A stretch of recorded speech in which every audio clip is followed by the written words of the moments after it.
You know, it's crazy. I used to not like West Side Gun. Really? Like years ago, like when they first dropped, like, man, this nigga voice is annoying. Yeah. But now he my favorite, Joe. Like, I feel like, cause Benny then kind of he fizzled out a little bit. it's because it's so repetitive. Like, you know what I'm saying? Like, don't nothing switch up with Benny. I feel like Benny's reserved right now. Yeah, You know what I mean? Yeah. Found his niche and he's That's it. in the pocket. Yeah. He the guy's little fan base because he got a hardcore fan base. doubt. You know what I'm saying? Like, Conway the best rapper out of all of them by far. My favorite. Yeah. Oh yeah. Conway. I don't think it's. Yeah. Either one. They can, but Wes definitely put out the best albums. No doubt. He definitely put out the best albums. You know what I'm saying? Conway, he just has that just bar after bar, like just motherfucker. Instinct, bro. Yeah. He just go when he get in. Yeah, like he get to that beat and he know how to ride that motherfucker. You be like, oh yeah, And this that nigga. motherfucker is just, man, like, just his wordplay, his metaphors, everything, bro. You know what I'm saying? He been chilling for a minute. And I like the fact the way they do it. You know what I'm saying? Westside would have his whole 3 or 4 month run. Then Benny would come out, have his 3 or 4 month run. Then Conway be on some different shit though. He be like, I'm finna overseas. I'm finna be on some old. Yeah. And you know, Benny got the whole that BSF shit he been pushing hard too. It's a whole lot of them. You know what I'm saying? So he's trying to build his catalog. Yeah, with so- his team. Right. Yeah, because Rome Streets is with Benny, right? No, Wrong Streets is West Side. No, Okay. I think 38 special. 38. Hey, but I listened to that shit. That Stab the good Shot. album. That shit is good. That shit. Yeah. That's because I listened Stab to. and Shot is good. Yeah, because it was like because I was listening on Spotify and I was listening to that. So I listened to the the Freddie first, and then like you know on Spotify you listen to an album and they just start playing other shit. Yeah. And as soon as the Freddie went off. That some shit off that West Side came on. So okay, yeah, I'm just going to listen to this whole album. Then after that shit, then the song from that Stab the Shot, and I forgot that shit even dropped. I forgot. You know what I'm saying? Then I ended up listening to that shit. They didn't. It's been some shit that It's came been some out. great music. Yeah. We're going to get into all that. But this is Easily Offended Podcast, man. This is episode 66. 66. 66. Nigga. Yeah, nigga. 66. We in the building. Man, thank y'all for sharing and talking about the pod. And I ran into a couple of cats in these streets in the past 3 weeks, man. Big shout out to y'all for subscribing and sharing. You know what I'm saying? Nice little fan base. You know what I'm saying? We were doing interviews, getting more likes and shares and more real. So, you know what I'm saying? We're going to stick to this format. Yeah. We Niggas fuck with us in the streets. No, yeah, niggas fuck with us in the streets, son. You know what I'm saying? We Power 92 in the streets, B. right. Nah, man, but we got a special guest in the building. You know what I'm saying? So this cat, you know, got the retail game from Tony Sports to DTLRs to Leaders, independent shit, corporate shit, corporate side of retail. You know what I'm saying? The thing about it is, you know what? What I noticed is about you, Shan, is that like you're like the silent ghost, right? Because like all the other people that I've watched interviews with, like from the Zoe to the Don C to the Monat, your name always gets mentioned. You know what I'm saying? I do appreciate it all. Because when two people tell me that, oh shit, did he? Right? He's so humble and modest. He'd be like, oh, I didn't even know about it. I didn't. Like a quick stunt, right? So I called Shay like, yo, you know, Don C shouted you out on a Ghetto Runway podcast with Zoe. Yeah. He like, word. He like, you know, the crazy thing about it is, I heard about it, and I'm sitting at this Nike meeting, and Don C walk in. And he sat right by me. He sit right. I was like, oh, that's a stunt right there. You with the Nike joint. No, I wasn't stunning and do so. I can spit a little bit about it. So Zoe actually hit me too. He had texted me, you know, before you had reached out to me. And I was like, you know, man, you know, Don shouted you out on the podcast. I'm like, man, that's cool. Like, I appreciate it, you know. And that was kind of it. We was getting ready to leave and go out, you know, to the venue. And mind you, I was going to Portland. That was my first time there, first time being on the Nike campus. You know what I mean? Okay. And to get that type of thing, and not only did Don come sit by me and say, like, man, and I told him, I was like, dude, I appreciate it. You know what I'm saying? He was like, dude, I shouldn't be the only one to do that. It should always be somebody mentioning your name in the city when it comes to retail, when it comes to things that's fresh, period. because Yeah. you put a lot of people in, in Put a lot of people in that dope shit. Yeah. You know what I'm saying? And I was just sitting there like, damn, man. I was like, I gotta have Shannon on, man. He gotta talk his shit. Because you so humble. You know what I'm saying? You so humble. Man. You just be like, yeah, man, I did that. And I call myself, and it was funny because, and I could go back to the whole thing with going to Nike. So I was asked to speak on the panel going there for a shoe that we created the year before, the Chicago Air Force One and the Air Max One. Okay. You know what I mean? And our rep Mike asked me to, man, would you be okay being on the panel? And I said, man, I'll be honored to. You know what I'm saying? So then we got there, you know what I'm saying, after we sat and everything, it was Rell was here, Don was here. One of the guys who worked the store with me was there, my man T. Another cat here. So on the way getting up, we walked to go get mic'd up or whatever. And we were going to get mic'd up, and he was like, man, you ready for this? My rep still on that. I'm like, I looked at him eye to eye like, man, I've been waiting on this my whole life, man. I like to be able to talk in front of, it was like 200 people in there. You know what I mean? And, probably not a big crowd for people. Some people, but for me, that was a major thing. You know what I mean? Yeah.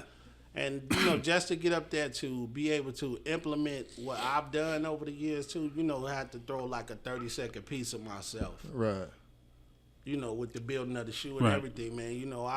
And it made me feel good because, the guys that was on the panel with me were, hometown boys like Rell and Don C. They basically looked down like, man, we got the game kind of from this guy down here. And the people, I can look and see the room shift and look down like, this guy? Right. You know what I'm saying? I'm like, hey. You've been low key, man. You put a lot of work in it. You put a lot of work in it. Yeah. We're gonna get into that whole. We're gonna get into your whole history, man. We always like to get the week recap and see how everybody's been. How's the temperature in the room? Yeah. You know what I'm saying? How was y'all week though? Like, what's been going on? Man, week was, it was cool. This week, I know people know. I know you might known, but you didn't tap in with me. The Wu-Tang dunk came out this week. Yeah. So, I saw that. It was, people were on that, you know what I'm saying? And, that was a big shoe for them, you know what I'm saying? Yeah, something that, the RZA spoke about, like, man, he seen the shoe overseas, and he was wondering, like, man, they charging all this, man, we need to bring this back out and get it in the hands of more people. Yeah. So that was, kind of what my week consisted of. Did y'all sell out? Building. We did sell out.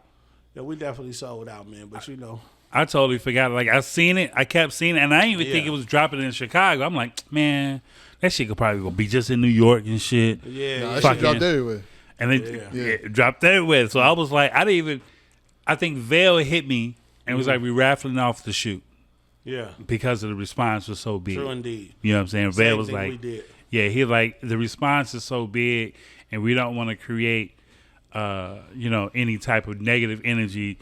People standing outside, scared to walk outside, make it. You know what I'm saying? Yeah. So he was like, we're just going to just raffle it off and keep it safe and keep it moving like that. Yeah. I mean, that's the name of the game, safety. Right, yeah. I ain't even, because I knew it was coming. I saw it. I didn't even, at this point, man, I it's so hard a lot of times to get shit like that. And I knew, like, Wu-Tang dunk, them motherfuckers going to sell out in 30 seconds. So what you at? What, 13? 13. Yeah, I mean, and it'd be limited size, limited inventory in that size anyway. Think about it, we only got 113.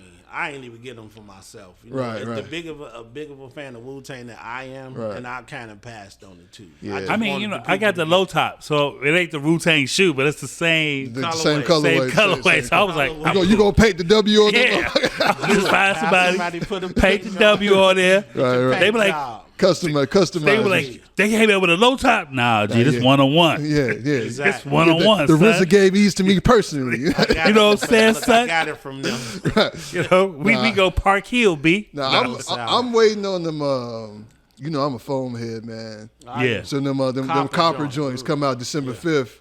Yeah. So I didn't got my last 2 pair from Success, so I'm hoping I can get you 3 for 3. You know what I'm saying? I might have to step in on them on that. We getting that one. Yeah. Oh yeah. Okay. Oh yeah. Well, one of the two. I just gotta, man, because them copper joint. Because it's crazy. because they released some in August that I didn't even know. It was some DMV phones. Yeah. It was like the cherry blossom pink. Completely fucking missed out on them. I was on Google the other day and I just seen them shit. Like, damn, when them come out? And I see it was August. Yeah. When them motherfucking gold, them bitches $800. Like, I won't be having those. They were talking about that in Nike, like how the response was from that. Yeah. Yeah, they were definitely on that. Yeah. Now, mine's is the 22nd, the Jordan 3s, the black ones. That's kind of what I'm waiting on as well. You know what I'm saying? I'm waiting for them. I passed on the A Mom and Yeah 3 just to get the My OG thing, 3. my thing with the Jordans is like I only want the Jordans with the Nike Air on the back. I don't want the Jordan With the jump jump man man, with the joint. jump man. like yeah. I want the Nike Air on the joint. You know what I mean? I want the plastic, big Nike tag. No doubt. I really want them to bring out the orange. Do you remember the orange? The orange tag? The glass like tag. That shit was like heavy. Yeah, the orange tag. Yeah, Yeah. niggas used to put them on their keys and shit. Yeah, I really want them to drop them out. You know what I'm saying? Yeah, because they black and they real thin. They don't have the old Yeah. Like I mean those are the 3s, and then they got some 4s coming out in February, spring. The cement joints, yeah. The cement joints, but the white and navy blue with the gum bottoms. They come out in February, and then the maroon ones come out in the spring. My one that I'm waiting for in 25 is the metallic 5, the black metallic 5. Yeah. My one I'm waiting on. I mean, they coming out with the great 5 as well in 25, but that I have to let go because back in the day, man, when I first got a job to buy mics on my own, that was the first pair I bought. Was the Great 5. That's why that's always so near and dear to me. So every time it come out, I get excited. Yeah, I see the Fresh Prince joint. Yeah, I call them Fresh Prince joint. There you go. It's funny how motherfuckers be remembering. Yeah. And like, so like, because it's real nostalgic when they be re-releasing the shoes. Because my shit was like, so for me, it was like shoes I couldn't afford to get when I was a shorty. Exactly. So like the Griffies. Yeah. When them Griffies first came out, because those were the first $200 shoes. Yes. You know what I'm saying? Because niggas sir. forget because the Griffies cost more than the Jordans because they had the air bubble that went all the way around the shoe. Yeah. You know what I'm saying? The full full joint all the way around. All All the way around. So those are the first $200 shoes. You know what I'm saying? And I couldn't afford them motherfuckers, man. But like, when I got older, and I'm still mad because they re-released them freshwater joints that I couldn't get them. That's the hardest one. That was the hardest ones to get. Yeah, I got the reverse colorway of the freshwater. You know what I'm saying? I think that we, as males, so to speak, and whoever collects sneakers though, you look back at your life when you were like you said, you couldn't afford them then. That's why we hoard now. Oh yeah, absolutely. I mean, we got a sickness, Yeah. And it's a slight sickness at the end of the day. Yeah. You know what I mean? But hey. Last night I was watching, when I came home from after work, I was watching Seinfeld. I always watch Seinfeld before I go to bed, right? Me as well. You know what I'm saying? Me as well. Jerry Seinfeld always had some dope ass fucking sneakers, bro. He was a trainer guy. Yeah. He was a bowl trainer guy. Yeah. Rock bowls all the time. He used to have them Agassiz on. Yeah. You know what I'm saying? I saw the last night episode, he had the Olympic Jordans on. He used to have mics a lot on.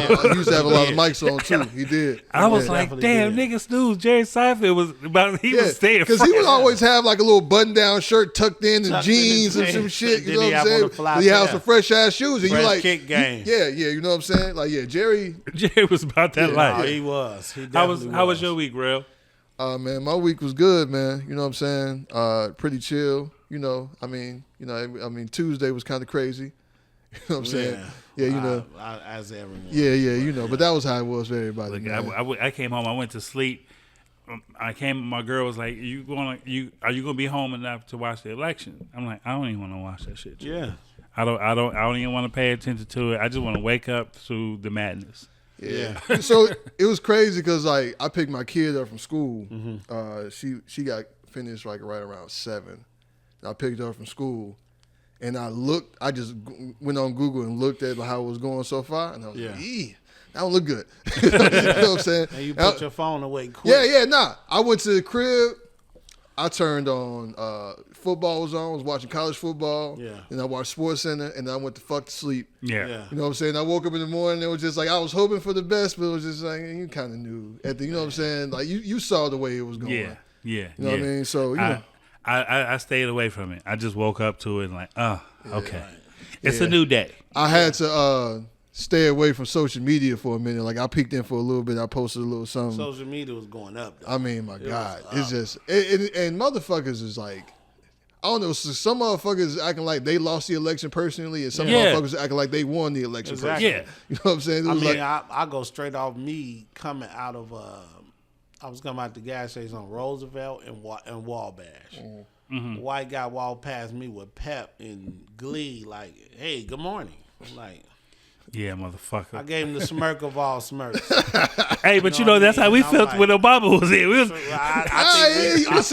that's definitely coming from a different place though. Yeah. We was more happy and proud. Yeah, that's coming from a more niggas. We got y'all again. In 2007, I walked to Whole Foods like I own that bitch.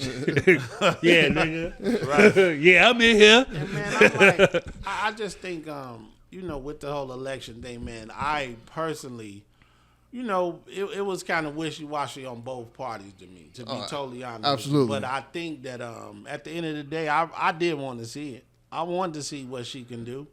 You know what I mean? I definitely did. Not gonna lie to you. So I know there's a lot of people, man, that I know people that voted for Trump. Yeah. You know what I'm saying? I do too. I know people personally that voted for Trump. Yeah. But the people I know that voted for Trump personally, they didn't do it on some racist type shit. You know, they don't hate their own people. They got certain interests, you know what I'm saying? You know what I mean? Taxes and shit, all they you know what I'm saying? So I understand it from that standpoint. To me, that's a little bit selfish. Yeah. But I can't fault nobody. You know? So I'm not gonna stop fucking with my niggas. And there's some people, bro, I'm talking about that's close to me. Yeah. Man, you know the same what? You know what I'm saying? I saw my man the next day. I was in the cold waiting for my barber to, you know, not even him though. Line. Not even him because we had to talk about it. You know, my man, you know, undisclosed, you know what I mean? But, you know, we talked it a bit, you know what I'm saying? He was just like in a spot where he was like, man, I just got down to the end of it. I didn't do it with anybody because I showed solidarity to my black brothers and sisters. Right. You know what I'm saying? But I wasn't rocking with the young lady either. You know what I mean? So he bowed out gracefully, so to speak. Yeah. And, you know, it was some people that did it like that. So that's, and I think that's what ultimately did her in, because when they showed the numbers, the final like the total number of votes, Trump basically got the same number of votes that he got when he lost in 2020. Yeah. But Kamala got substantially less votes than Joe got. Yep. So I think a lot of people just set it out. A lot of people just didn't vote whatsoever. You know, and I get that. From a standpoint of was like, yo, it's not really, when you feel like you really voting for the lesser of two evils, you know what I'm saying? And that's really kind of what a lot of people, because like I wasn't really like thinking Kamala is really gonna come in here. For me, it's the same way the last 3 elections that Trump was in. Mm-hmm. Every vote I casted in those elections was a vote against Trump, not for the person. Right. I wasn't thrilled about Hillary. I wasn't thrilled about Joe. I wasn't thrilled about Kamala. Yeah. It's just like, now I can't vote for Trump. I'm going to vote for somebody. I can't vote for this nigga. I can't give it I voted for Kanye. But, he was all about it. But the thing about that is, and I think what a lot of people fail to realize, and know what I'm saying, is if you didn't vote, or if you did vote for a third party, that's a vote for Trump. Because like Trump, we were just sitting there talking about loyal fan bases and shit. Yeah. Ain't nobody got a more loyal fan base than that nigga.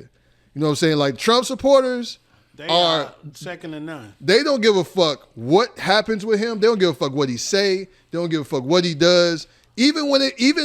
Despite their own interests. Like so many people that voted for him voted against their own interests. Yeah. Right? And I was just looking at it like, bro, like it was so many white women up there. And this man say he was going around like it's up to him if he wanted to grab their crotches, bro. Like this is grab who you want. Pussy. Right, grab him straight by the pussy. You know what I think it was? I think, and this is who you want. I think if I think one thing that hurt Kamala's campaign was that she didn't really go against Biden because she had so much loyalty towards him. And she wasn't kept able to asking, separate it. She wasn't able to separate like she it. needed to separate. I think. Yeah. I mean, personally, I think if she wasn't a vice president, you know what I'm saying, and she had the game to run, I think she would have beat him. You know what I'm saying, off of that strength, but. Because I think because of her loyalty to Biden and everything's going on, everybody was looking for a different change from her. Like, okay, look, we've been going through this shit for 4 years. True indeed. Tell us what the fuck you gonna do differently from him. You know what I think? If she had came out with a strong stance and said something, that probably would have got her some sort of, even though because she's been in office, it still would have been a hard sell. Yeah. But what really, really fucked the Democratic Party up is this immigration situation, bro. Man, hurt him. Yeah. I mean, it's just because. I mean, and because the way the shit has been happening here, the way shit been happening in New York, and regardless of whether the motherfuckers because like a lot of that shit they were talking about in Colorado wasn't true, but just the fact that shit was out there, like that shit really, and the fact that they won't come out and say anything against it or even have like some sort of plan. Yeah. This is what the fuck we're going to do. You can't like, you know, and the fact of the matter is, man, especially in New York, like that shit is really fucking hurting the economy up there. Man, you know what I'm saying? It's been hurting it here, but not as bad as New York, right? New York is already overpopulated. But outside of the economics of the situation, the optics, where a lot of people is here like, okay, so they come here and they get money, they get shelter, and you have all these homeless people that's been in that city for years, and you ain't did shit for them, and now all of a sudden they come up and get all these resources. It was just, the optics of it were terrible, and there was never any sort of plan for it. We just, it's so, like, and so the way this shit's been going for the last couple of years, man. They was just dumping money on it, man. Yeah, that's what I'm saying. With no plan whatsoever, right? So it's like, I feel like if maybe she could have addressed it, because she never really said anything about it. Yeah, she never mentioned it. Never said anything. If she could have addressed that situation and at least said, okay, I hear your concerns. Yep. Here's what we plan to do going forward. Even if you don't even have a real plan. Right. Because Trump don't have no real fucking plan. Exactly. He told you in the debate, I don't have a real plan. I have concepts of a plan. I have a concept of one. Yeah. You know what I'm saying? And so it's like, and I mean, the thing about it is, because, I mean, Trump is saying that, like, day one, he was going to be mass deportations. Yeah. People forget that he said a whole lot of shit the first term. Most of that shit didn't happen. No. We ain't getting no fucking wall. You know what I'm saying? Like, they started it and they just stopped. It was never really a thing. You know what I'm saying? It was something that was never going to fucking happen, right? So a lot of shit. So the scary thing is now, for a lot of people, is because of the Supreme Court and the fact that he could possibly add a few more justices to the Supreme Court to make it so that honestly, and I didn't, when it was first happening, when he was first electing those appointing those justices, I didn't realize how big a deal it was until they started really changing shit. And it was like, okay, this is kind of fucked up. So that can, and then, you know, with them having the House and the Senate the way that they do, they could possibly put forward a lot more shit. But at the end of the day, man, I don't think it says, because so many people are just ready, oh, the world is over. Yeah. We about to go back and change and all this other shit. Like, bro, chill out. You know what I'm saying? We going to be all right. We going to be fine. You know what I'm saying? A lot of people was on there, like, you got to understand, like, even he gets in office January 1st, a lot of stuff that he says is going to take longer than 4 years to do. Yeah, it's going to take a long time. You know what I'm saying? Now, my whole thing is, that I'm more scared about is him getting approval to change some things about the Constitution. Okay. And that one thing was about just being president for 4 years. Mm-hmm. You feel what I'm saying? Which, me personally, if it wasn't for him in office, like if it was Obama, which he would have got crucified if he would have mentioned changing that law where been the biggest thing ever. Right. Let the president, let the people pick. And this is also one thing, and not to get off the point that I was trying to make, but one thing that I really don't understand about the election, right? It all goes by electoral votes. Yeah. I don't understand electoral votes. I don't understand it. I mean, if I go, I think it should just be directly with the people. Well. See, the issue with that is there's reasons. It is an outdated system, right? But the whole point of it is because like you have a concentration of people in like the coast, right? So you have like way more people that live like along California, along the Eastern Seaboard, than people that live in the middle. So that's why you have a disproportionate number. That's why like California will have more electoral votes than say Wyoming, right? Because it's based on population. But it's also kind of making sure that it kind of equals the playing field, so to speak, a little bit in terms of like states having representation in the process. Right, but it is kind of it's a case to be made for. It is outdated and it needs to change. But that's basically all it is, right? Every state has a certain number of electoral votes based on how many people actually go out to vote. How many people reside in the state? Okay. Yeah, so it's based on the population of the state. So that's why I'm saying that's why California, a large state with has so many electoral votes, in a state like Wyoming, who they probably have more animals than people. That's an exaggeration, but you know what I'm saying. They probably do. I mean, you do have Yellowstone National fucking Park there. Dude, a weird fact: they have more animals than they have black people. I definitely can believe that shit. Like Wyoming, South Dakota, North. Scott, my homeboy Scott. Have you ever been to either one of those cities? I've never been, but yeah, you're right about that factor. Right, he's been in the military for 20 years, so he probably knows some secret shit that's going on. I don't know, but yeah, those are like serial killer states to me. Like for real, because you never hear anything bad from those states. Like for real, like you hearing about no murders, no mass killings. It's very rare. No, shit be going on. Shit be going. You ain't never seen Fargo, nigga? No. That was in Missouri. Nah, nigga, Fargo, North Dakota, motherfucker. What? Okay, yeah. Okay. Season of Fargo. Yeah. It be weird shit going on there. But that's all it is. You know what I'm saying? So, but I mean, I think, like I said, I woke up after the long week, whatever, and I was like, I just don't even want to. I didn't even want to just engage with people on Facebook. Yeah. People was just sitting there talking crazy. Yo, and that, so the thing that really gets me, social media be giving motherfuckers false ass courage. Because there was so many lame ass niggas on there that kind of making fun of the fact that Kamala lost and kind of like antagonizing women with the shit.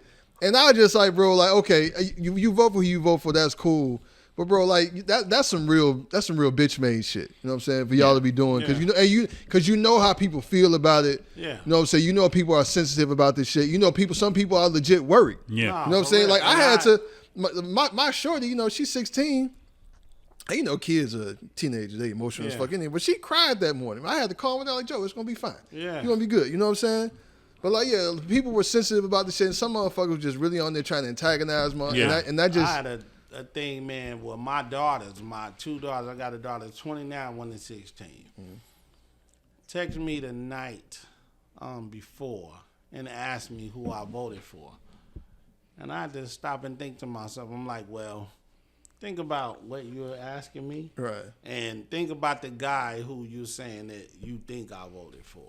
Because I think their whole thing was, at the end of the day, they think that regardless of what it was, men just didn't want to see her in office. You know what I mean? Yeah, so I had to tell them, like, all the foul things that Trump said, why would you ever think in your life somebody helped raise you, to still helping raise you, so to speak, why do you think I'd have voted for a guy like that? Yeah. And the thing about 78% of black men voted for him. That's by and large, black men voted for Kamala. And a young lady on Facebook, and that's why I say you say social media, bro. It has. She was just. I've seen. Man, a young lady she said on her post, she said, "Black men, you failed us again." Hey, I saw multiple people say that. So that's the other side of it. Yeah. Because that just wasn't true. Yeah, you know what I'm saying? My response, because usually I don't try to respond, especially to people I'm cool with. You know what I'm saying? But I had to let her know, like, in that, I was like, man, it wasn't us this time. It was the Latinos. It wasn't. The essays was like, fuck it. It wasn't us. It wasn't us. I mean, Latinos helped, but really, man, it was just shit. The white people voted for who they wanted. Yeah. You know what I'm saying? And that's really what white men, especially, overwhelmingly voted for Trump. And the thing Because about it, he represents their, and we've been talking about it, and other people have said this, and I've been saying this for a while. This whole Trump phenomenon has been a direct response to Barack Obama being elected in 2008. Yeah. And white men specifically, thinking that their reign is over, that they're threatening their position of power, and we need to seize this shit back. And that's why things have been so fucking extreme. Yeah. You know what I mean? But they feel like their country is being taken away from them. Yeah. That's why you get the whole reverse racism. That's why they're like that's how you get affirmative action being racist, even though the only reason we have affirmative action is because of racism perpetrated by white people, by white men specifically. You know what I'm saying? Because fun fact, a lot of people don't realize this. Affirmative action also helps white women because white women are a minority. Not a minority. Are a minority, right? So it's all just been one big response. It's kind of like, they throwing the temper tantrum, they sleepy. You know what I'm saying? They wilding out. It's time for them to go to bed. They only got it's the time. What did Thanos say? That he is inevitable. Yes. Yeah, that shit is inevitable, bro. Nobody stays on top forever. Things change, and right now they're doing everything they can to hold on to power for as long as they can, and that's all this shit is, bro. And that one post that went around with the Asian guy that interviewed the white. That was on Vice, and that was back in 2016. Yeah. 2017. After What was it? It was what was Buddy? He a Korean cat. He a chef. Did you used to watch the Viceland channel? Yeah. He used to have a show on there. He was a Korean guy. It was a food show. Yeah. But he used to have dinner with people and had talk about so shit. he has a show on Netflix, right? He did. He did have a show on Netflix. Yeah. He might still have it. I don't know. But this was on Viceland. This was back in like 2017. Yeah. His show is live on Netflix now. So they do. I think I know the guy you talking about. Okay, it may be because I'm not sure about that one. But it was the dude, the white nationalist, and he was saying it. Yeah. He was saying it in plain and simple. You know what I'm saying? He we want our country back. Yeah. And he was like, our ancestors built this country. He was like on the backs of Native Americans and African Americans. He say it how you want to say it, but we controlled it. We put people under us, put them to work, and we built the country. So he says the quiet part out loud because he honestly believes that scientifically white people are more intelligent than black people, right? And he believes that basically white people civilized the world, unbeknownst to him that actually it was North Africans, the Moors, that brought Europe out of the Dark Ages. You know what I'm saying? Them motherfuckers wasn't taking baths. Yeah. You know what I'm saying? Like all the Renaissance and shit, all the technology, Leonardo da Vinci and all that other shit, that shit don't happen without North Africans. But that's a whole, we're not going, that's a whole nother rabbit hole. But see, the thing is, but what ultimately I think it boils down to, and I know we got it because we ain't going to talk about this shit the whole time. Yeah. But ultimately what it boils down to is they're afraid. Yes. Because it's like when you cheat on a motherfucker, you always worried about them cheating back. Yeah. So you be paranoid, you be doing shit, trying to catch them up. But all you really are is insecure about the shit you doing. Yeah. They are afraid that if they lose power, people are going to do to them what they've done to everyone else. That's what they're the most afraid of. That's what what they are most afraid of. And I really don't think that would even happen. No, I don't think if black people took over the United States, right? Right. I really seriously doubt we would have all the white people work at Trader Joe's and Whole Foods. Well, I don't know if Dr. Umar become president, nigga. I don't know. Dr. Umar getting there. It's a problem. I don't know, man. You know what I'm saying? You got Mr. Farrakhan in that bitch. You know what who knows what might happen? You gonna shuck this corn. Tommy, get out there and shuck that corn. Milk those cows, Beth. Let's stop before we get canceled. Hey, man, but my to get back, like I recently went to in the past 2 weeks, went to the Real Ferrell joint at Wintrust. Oh yeah. Will Ferrell had a house music DJ thing at Wintrust. Right. Will Ferrell did? Will Ferrell. Yeah, bro. he's a DJ. Yeah. But the thing about it, he didn't DJ. Oh, he didn't DJ. He hosted the night. So like he had. When was this? When was it? This was. This is the same weekend as Stevie Wonder. Yeah, it was the Oh, same. it was last week. Yeah, it was like because No, was because it that was before Hills then? on Eyes I went to. Yeah, the Hills. It was Have a week before that. Okay. You know what I'm saying? But he had D Nice, he had A-Track, Oh wow. he had Swish House, Okay. like the famous DJs Yeah. from out. But they murdered this shit. Like it was house music, but it was also white people house music too. Yeah. But it was definitely a vibe. Like it was. Dope. My bartenders made a fucking killing. I was doing their tip reports. Yeah. Motherfuckers damn they made like $1,000 in tips and credit card tips. I was just Wow. like, and not even including the cash that motherfuckers was dropping in their tip job. Yeah. I was just like, man, bro, that shit was crazy. Yeah, you was sweating like a motherfucker, man. I was like, man, your blood pressure okay, bro? That's that Uncle Nearest, bro. Boy, that black seed oil. Nah, it's that light leaning down on me like. Oh yeah. But I did that, and that really gave me a different. Me and Terry Hunter was sitting there talking because Did Terry spin? he did. He spent for 45 minutes. I love that boy, man. That's my man. Yeah, we talked, and you know what I'm saying. I think we're this close to bringing him in. This close. It's- Like, we're this close. I got a funny story about Terry when we finish it. But he was sitting there and we was talking like he was like, man, bro, he like, how much was the tickets? I'm like, well, the tickets was like $80, but then like for the past week and a half they was slow, so they put them for $20. Wow. And then they started going up, and then they stopped it and put it at 75, but you have to buy two. You can't just buy one. So you was forced. $37.50 basically. Yeah, you was forced to buy two tickets. Okay. You know what I'm saying? But I mean, it was a good crowd. I mean, it was a good vibe. The people was great. Tip good, drank good. And then I came out that week, and I gotta give a shout out to my nigga, fucking Mitch, man. Nigga, the Hills Have Eyes. that Hills Have Eyes joint was actually pretty fucking dope. So, You know what so I'm it saying? was an actual wrestling. It was event. an actual wrestling match. Yeah. Like I walked in UIC. You know, shout out to Bree. She hooked up the media pass for me, so I got backstage, got a chance to see everything. Yeah, I wasn't privileged for that one. I wasn't. But see, that's the thing. This is why I called him Silent. He can move anywhere he wants to. You a phone call away to be like, yo, Bree, I need a ticket. I don't Cool. even know Shorty though. I wish I did. She Hey, know Bree, you. Holler at me next time for sure. But like we went there and it was an actual wrestling match. I can't really name all the wrestlers because I'm not into A that wrestling world. guy. I'm not a wrestling guy. You know what I'm saying? I feel like that's why I was a bit on the fence about going in the first place. Yeah. Just cause, but what kept me engaged was that P Rock and DJ Premier spin there. Right. So Yeah. I was just like, oh man, I'm in. And then I ran into that, that anvil that my lady's birthday was on Monday. So I ain't had a heart to say, oh, I'm missing the gun joint. And I spent, the weekend with my lady for her birthday. Well, that's important, man. Yeah, you you gotta do gotta- shit like that. You got to do that, No doubt. No doubt about it. Yeah. man. But no, so when I got there, it was just like they had the cage set up.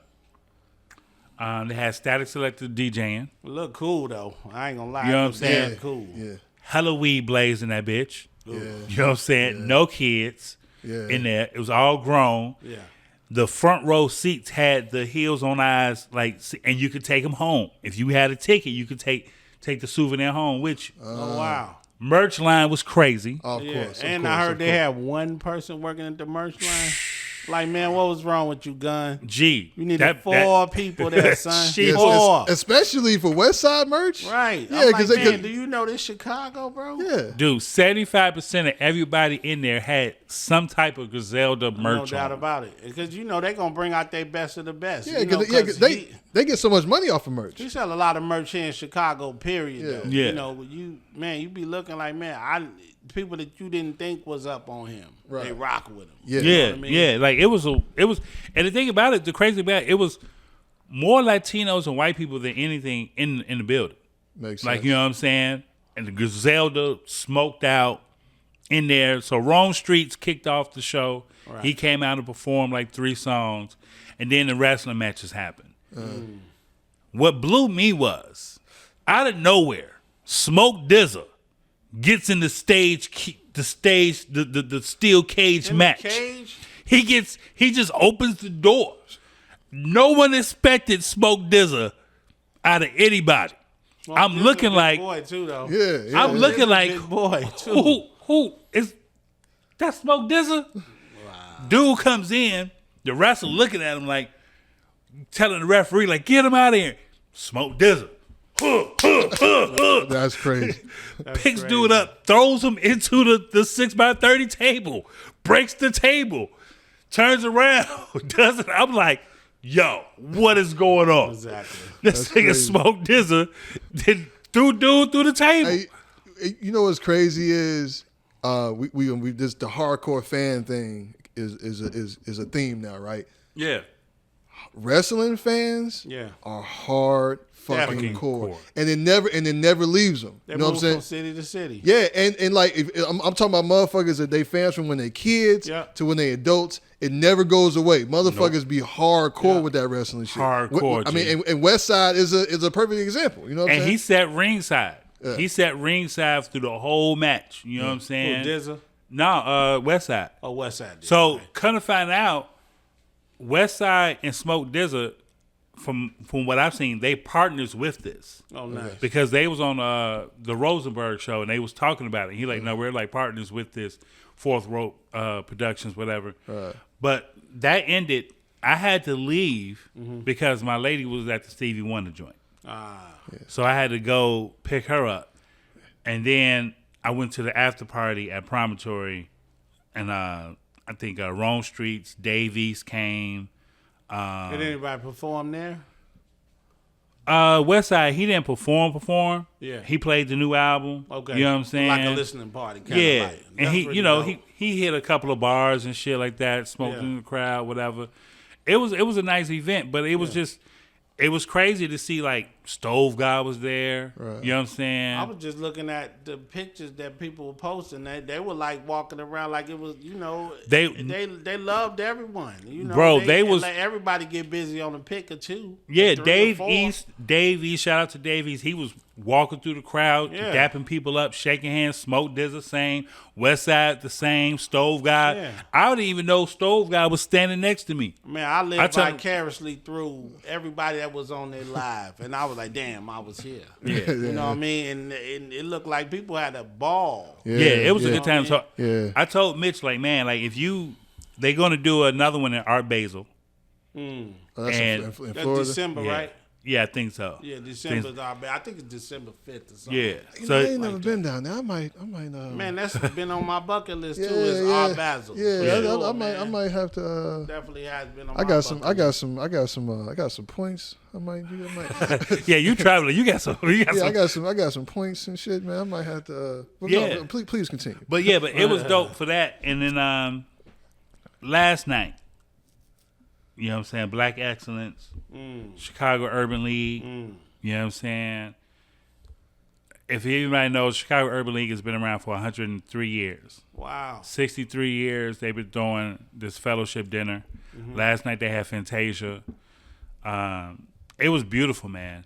You know what I'm saying? It was black tie affair. It was beautiful to see our people out. Gowns, black tie, everybody dressed up. They had the free liquor spots, Uncle Nearest, Coors, Blue Moon spread out throughout the venue. But they came and drank at my bars. They was drinking. Can you do me a favor and break down what the whole thing was about? Because I only heard about it through my lady. You know what I mean? So what are they attacking? Like, what are they getting to with this? So what I've noticed was when the people I did talk to that was there, they was like, so basically this is just,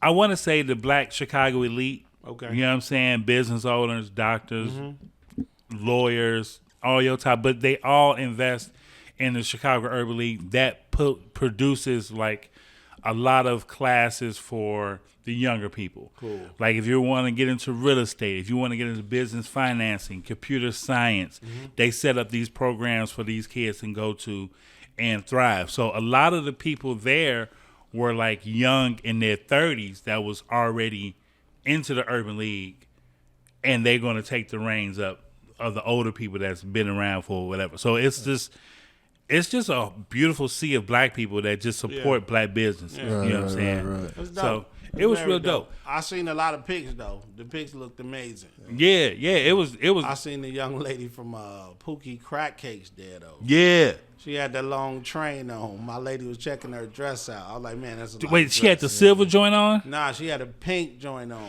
She I had a do, long yeah. train. I was like, yo, that's a lot of dress right there. Oh no, it was the ladies last night. Yeah, they came it looked out like they got busy though. with It definitely looked like they got the busy. the finest gowns of all Yeah, gowns. it Like you would definitely think it was like Cinderella type of. I'm talking about. That's what it looked like. It was great. But wait, you went to Atlanta for one music fest. Like, how was that shit? I did go to Atlanta for one music fest. You was down there with Shonda. Yeah, Shonda, Shannon, what Ronnie said was we was all down there, man.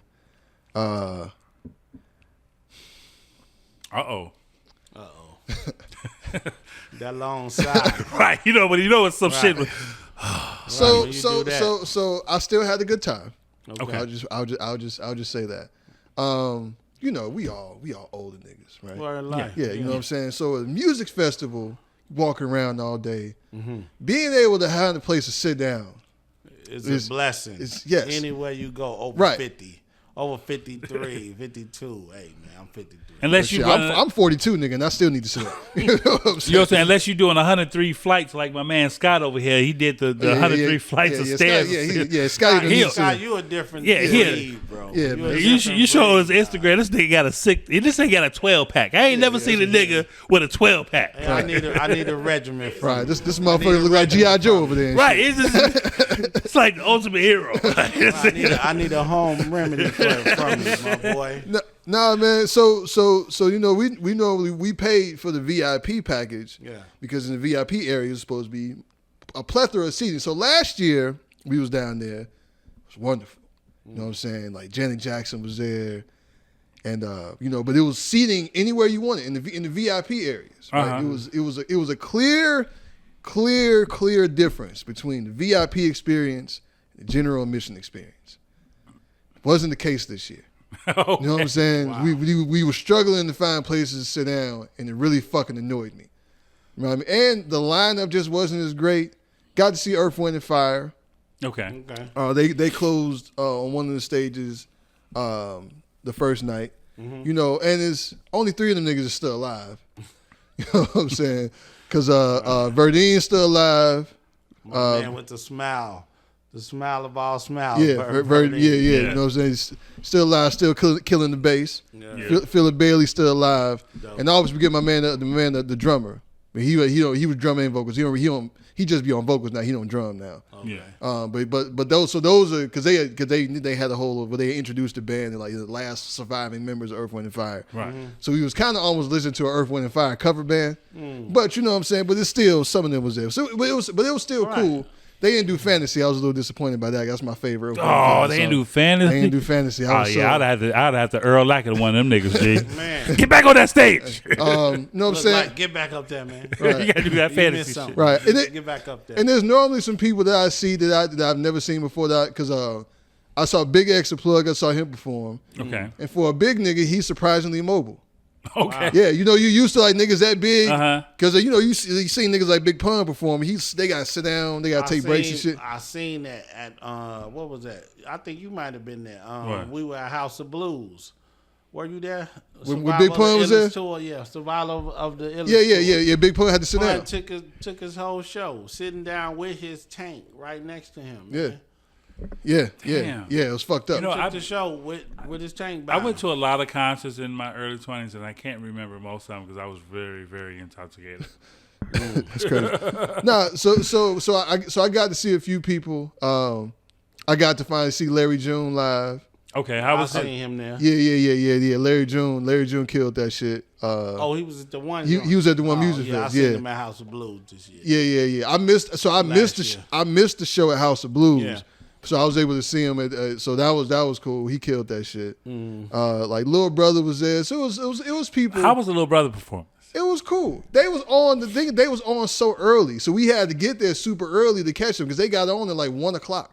Right after the fest started, they put Little Brother on, which was kind of disrespectful, but at the same time you understand because like most of the motherfuckers down there ain't coming to see Little Brother. Man, them niggas is probably happy to get there, do they thing, get the Oh fuck yeah, no, out they of still, there. they did, because old niggas they want to get On the on, real, get their money and get Yeah. on. You know what I'm saying? On the real. They can go enjoy the rest of their day. Man, 1 they o'clock? can- Cool. They can watch the show now. Right. You know what I mean? You sure we don't gotta be at 12:30? Exactly. We can start proving the one.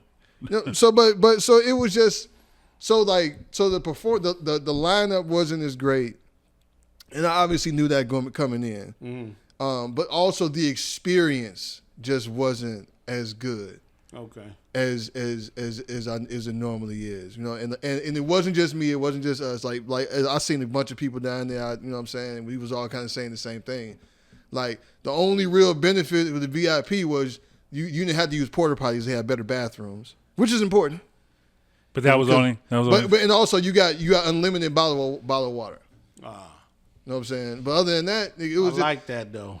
yeah. I mean, no, that shit did come in That's handy. official. That shit did come in handy. That's official. It did come in handy. You know what I'm saying? Because niggas you Yeah, walk old niggas, around yeah, drinking, yes. you walk around drinking and shit. You know what I mean? Niggas need that water. So Man, but hydration is real. oh yeah. But no, it wasn't as good, man. So One Music Fest, get your shit together. Talk Yeah, to him. you know what I'm saying? Talk Like, to him. and so Yeah. I would because basically this year, even though I wasn't that thrilled about the lineup, I went anyway because like I knew I'd have fun, the experience. Yeah. You know what I'm saying?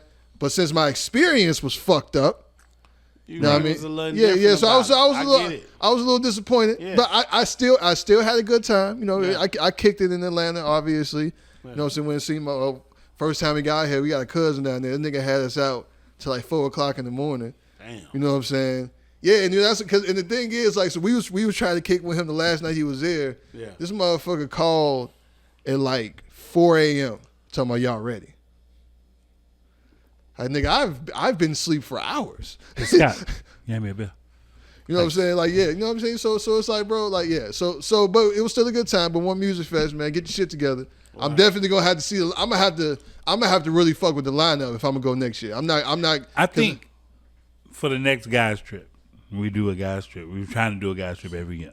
Man, we've been trying to do that forever. We were supposed to do Yeah, one we for was- my birthday yep, one yep. year to go to what we wanted to go Portland. to Seattle or Portland. Yeah, It I was think it was Portland. Portland. Yeah.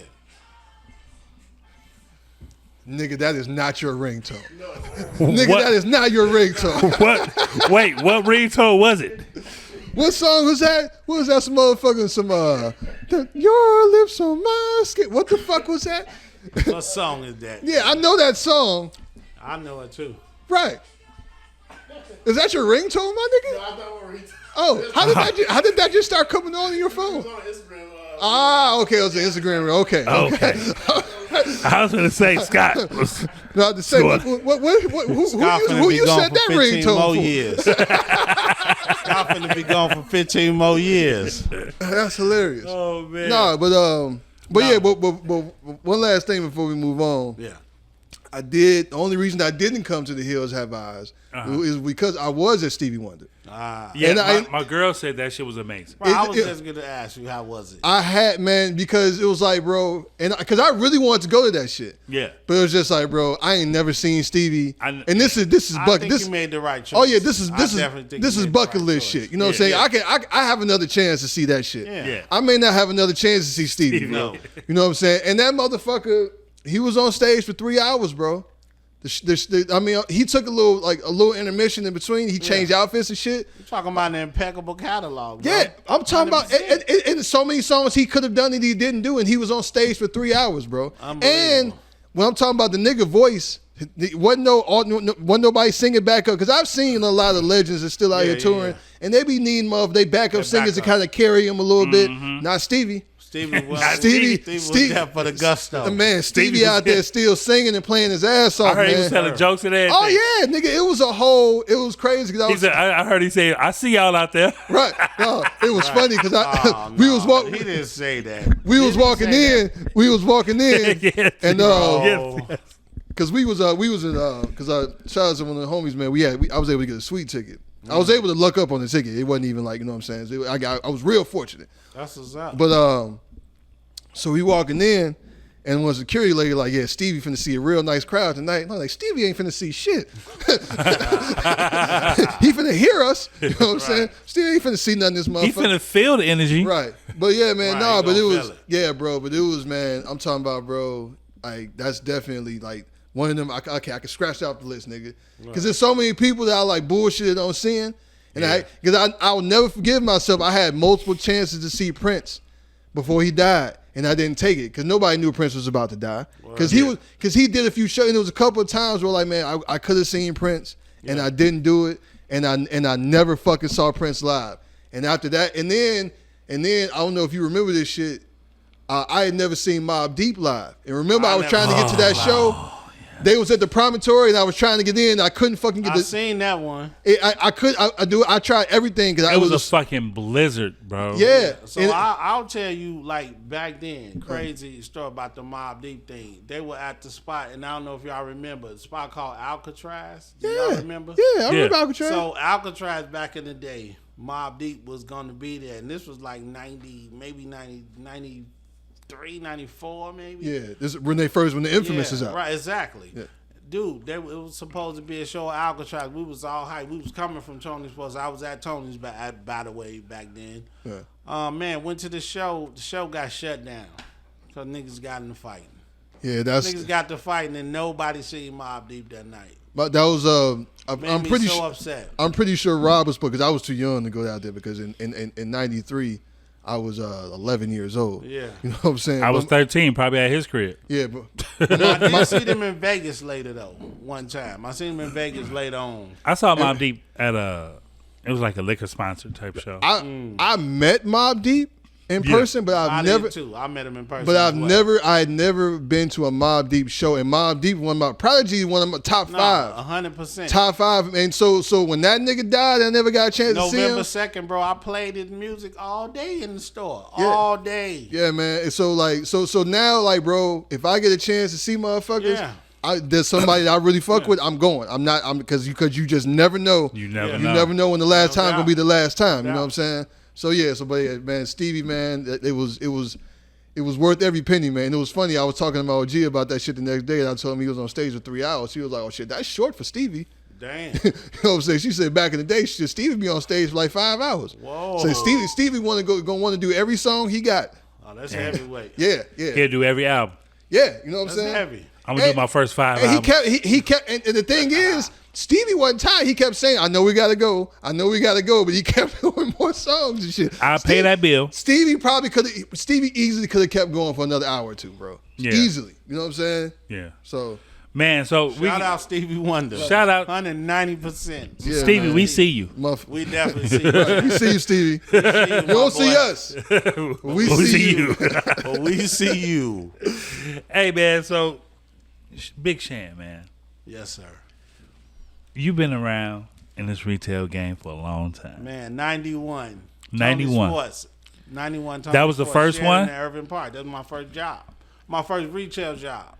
Now, how did you get that Tony Sports? How did that look like? My man, one of my early mentors, Diego Ross, man, he brought me in, like, I had been living up north for a couple years. I'm fresh from the south side. I'm from the Hunters, if y'all don't know that. I'm from Roseland, to be exact. Okay. And, moved up north. It was a culture shock for me, 100%. Hell yeah, going from Roseland? Bro, it was so bad for me when I was living north. I used to go south every day. Just because I wanted to kick it with my niggas still. You know what I mean? Yeah. Right. And, I'm up north, you know what I'm saying? Had met Diego working he wasn't at Tony's yet. He was at another place. And, met him, and then he's like, man, I'm getting ready to leave. I'm going to work at this new spot called Tony Sports. So, he's like, man, when I get down there and get set up, man, come through and, check it out. I'm like, cool. So, we had lost touch for a couple weeks. So one day I was in the neighborhood. I rolled by. I was like, oh, my man said he started working at Tony's. You know what I'm saying? So he was working, and this was 90. Like 90 shit. This because I started there in January. Damn. 91. Okay. And he was like, man, in there one day, I think somebody had called off or something like that. And, I was in there kicking it for a while. I was liking the vibe. You know what I mean? Always been a people person. You know what I'm saying? Right. Always. And I always shopped in stores. I was already, in the sneaker game, like in my own right. You know what I'm saying? Yeah. Going to the Jewtowns of the world. If for y'all don't know, that's Maxwell Street. Jewtown. Keep it a buck. If y'all don't know about this car, it's Maxwell Street. Yeah. When I was at UIC Forum, when I was walking to UIC, I was sitting and thinking about when I was a shorty. That used to be Jewtown. Nah, and bro, I'll tell you something crazy about that dude. When I smell wood burning in the barrel. Like anytime in the fall, like people like burn wood to keep warm, whatever. Dude, that reminds first thing I think about is Maxwell Street. Yeah, because it was always that. It was always a burning barrel of wood. Always. You know what I mean? Every time, like on that block on Maxwell Street. Yeah. Why? Always. No, because people keep it warm while they was out there hustling and selling their goods. And because it was more, you could buy used tire. It was a big used tire shop out there. Well, my old man used to take me back in the day. He purchased all type of shit. Nigga, on Maxwell Street. The suit that said Water Prime, we got from Jewtown. Wow. Motherfucking me, Sad, and Rob went to Jewtown and found this nigga a suit on. It was a shop on Halsted. Yeah, you know what I'm saying? Yeah. You find whatever you needed down there. Whatever the fuck you needed, you can find Jewtown. Everything. And for those that don't know, we call it Jewtown because that's a saying. You can negotiate prices for shit. So you could the saying is juice somebody down, somebody down on the price. So that that's a black person's thing. Yeah. The Jewtown thing. Right. But so fast forward, to that. He brought me on. You know what I'm saying? I'm in there for a while. Somebody called off. They were running around like chickens with their heads cut off, like running back and forth, help a customer help. He was like, man. He looked at me. Man, you want to work here? I looked. I said, work. I said, work here now? He like, dude, you can start right now. Like, what you want to do? What we doing? I started work at Tony's on the floor that day. That's crazy. And I never looked back. And I was already hooping in college. I was hooping at a JUCO in Kishwaukee up at Northern or whatever. Oh, yeah, I know Kishwaukee. I hooped there. And what it was, so once I started working there, I was home for a break or whatever. Like, this was right before I left. So I was like, okay, so every weekend when I come home, I'll come in and work for the weekend, just to keep, get my feet wet or whatever. And then, after a couple years after I went there, was doing that, I was like, man, I'm going to be here. You know what I'm saying? He was like, man, let's go. We going full fledged. So 92, man, I started, you know what I'm saying, at Tony's, and I never looked back in retail. So how long was you at Tony's? Man, I was there from 91 to 94. Took a break from Tony's. I went to a spot on Michigan Avenue called Bouchard Sportswear. They were out of Milwaukee. Okay. I took a break from there. Things on Michigan Avenue got a little crazy because they cut the street off and they were fixing the bridge at the time. So they hurt their business. Yeah. And, me and Tony got back cool because he was salty that I left. I'm going to keep it a bean with you. Like, he was real salty that I left Tony's, you know what I mean? And, it was just one of them things. I reached back out to him and, he embraced me. He took me back like, man, come back. Let's get it. Like we growing every day, Shan. Let's get back to what we were doing. Hey, let me ask you something. What did you love about Tony? Man, first off, just the camaraderie, man. I had love for everybody there. And you talking people that were there working with you, man, that we had older people working there, had younger people working there, but we was all a family at the end of the day. So it was, the camaraderie was amazing there. You know what I mean? And man, my whole thing is like what I learned more about people than I ever did. Like about, the stuff that they wanted, fact finding, so to speak. That's what I call it. You know what I'm saying? In retail, I'm finding out why you're looking for this product or why you want to put this shirt on with this and that.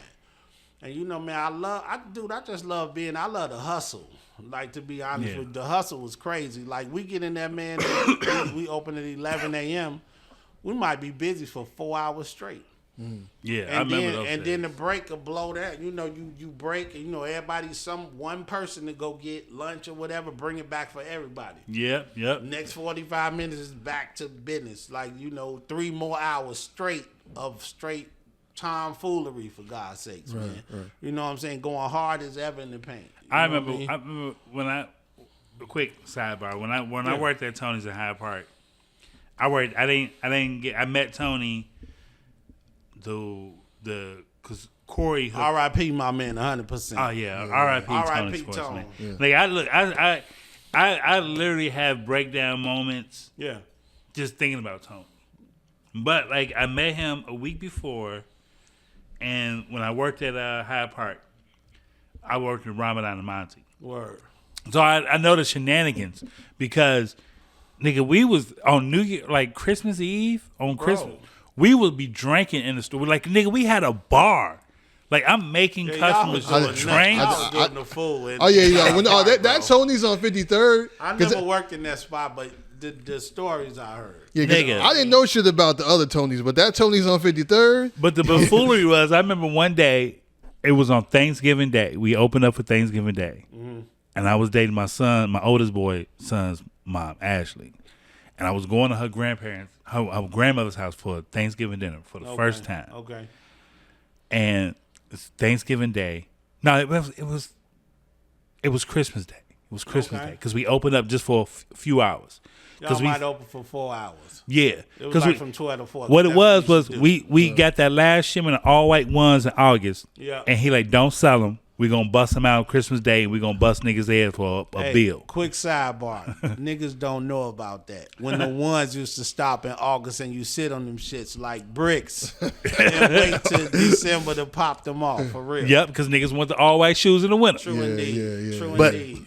We had half a bottle of Grey Goose left from the night before. And Ramadan was like, he had dared Terry $50 to drink. You know, shout out to the nigga. Straight to the head. A half a bottle? Half a bottle. It was a fifth? It was a fifth. Holy shit. I was like, out. Shout out Terry. Right. Terry was like, I ain't going. My dumb ass. It was like. So no shout out Terry. My bad. No. This is the nigga that crashed out. My ass was like, nigga, give me $100 and I want these shoes. And he was like, well, you got to kill that bottle nonstop. With the 100 and the shoes? With the 100 and the shoes. True indeed. I went. Facial. I'm going. Drunk all that shit. Nigga, ain't shit, man. This shit ain't nothing. Damn. 10 minutes later, he like, you can't Earl. Oh. Can't Earl. So I'm sitting there on the floor like trying to hold this shit in, bro. I went to the back. Matter of fact, I left out of there and went to fucking Harold's. I was like, I'm finna go get something to eat. Nigga, I went in the alley. I was, You're probably throwing up straight liquor. oh my God. That was all liquor and water. Oh my God. But I came back and I got my $100 and I got my pair of shoes. What shoes was it? You don't even fucking remember. Deion Sanders. Which one? Which ones? The original, the white with the black with the strap. gold. With the strap. Yeah. The San Francisco colorway. Yep. Yeah. That's what. Hey, I ain't mad at you. Those are how. Yeah, because them wasn't cheap back then either. But no, we had them. I think they was like 120, right? Yeah, but they was on sale because we couldn't pop off the last we had like 5 pair left. Because at that time those were still throwbacks. Yeah. Because those was those are early '90s shoes. Yeah. So I was like, hey, let me, you know what I mean? But to go to your point, the buffoonery, because Tony's told stories of like having a store in Middle Capri Green. Y'all had a gun box. I was there for all that.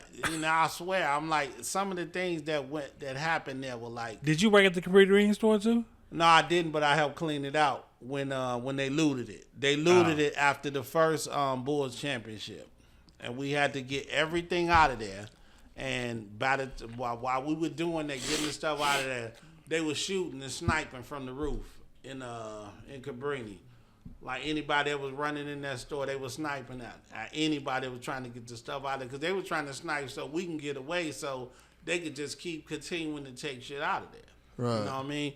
So, man, we were like, bro, we can't get everything. You know what I mean? So we end up leaving something. They probably took a hit. You know what I mean? And it's crazy because niggas. Tony was so upset, man, because he loved the people in the green so much, and he took care of them, bro, and that hurt him. You know what I'm saying? Yeah, I remember that really hurt him for real. His last interview with what's our man name? Who that? He did the last time. My man, the Flight Club. Yeah.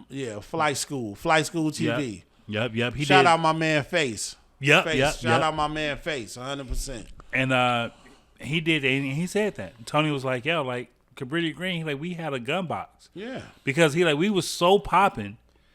You know what I'm saying? We had other gangs coming into Cabrini Green, damn near risking their lives. Yeah. To get some sneakers. And it was a neutral zone. People knew when you came to the big house or in Cabrini, the gang stuff stops once you pass that threshold, bro. Ain't no fighting in here, no none of that. Whatever y'all got to take care of, man, y'all take care of that on the street. Ain't no fighting in the store. Because, you know, it's been times where we had to call crews and be like, man, y'all got to stay home for a minute. You know what I'm saying? Right. Like, man, y'all come at this time. Because we really didn't tell them why they couldn't come at the certain time, just to, you know, so they wouldn't be like, oh, them niggas trying to stop us from coming. Right, Because the folks going to be in there. Because the vice lord's going to be in there. Something like that. Right. So, you know, we used to stop stuff like that. You know what I'm saying? There was one time in there where we thought it was going to get ill. They both were in there. I'm talking about the big people was in there at one time. We had to step in between them and be like, man, this is not the space for that, man. For real. This is not the space. So, you know, we, you know, got it. We you know, got it done, and, you know, it was no fighting, no shooting, and none of that. You know what I'm saying? But, you know, I heard later on that it was something in the street, though. You know what I mean? But, you know, our space was a safe space for everybody, man. Man, that's crazy. Yep. Who was all there? It was Vell, Cliff at that time, Diego, and you? Well, Cliff was like 10 years old. Yeah, Cliff used man. to come. Cliff people used to drop him out with a diaper bag or with a bag of stuff. You know what I'm saying? And, you know, Cliff would just be running around with us. You know what I mean? At 10 years old, bro. Cliff was, you know, doing this thing. Yeah, he was the Asian guy just running. Just drop him off like it was daycare for him. That's crazy. And, you know, so it was me there. It was Big Ten was there. Big Ten, yeah. Diego was there. Vell was there. Mario was there. Rico came a little later. You know what I'm saying? So, you know, we all, man, all us, you know, Diallo, everybody that was Hyde Park.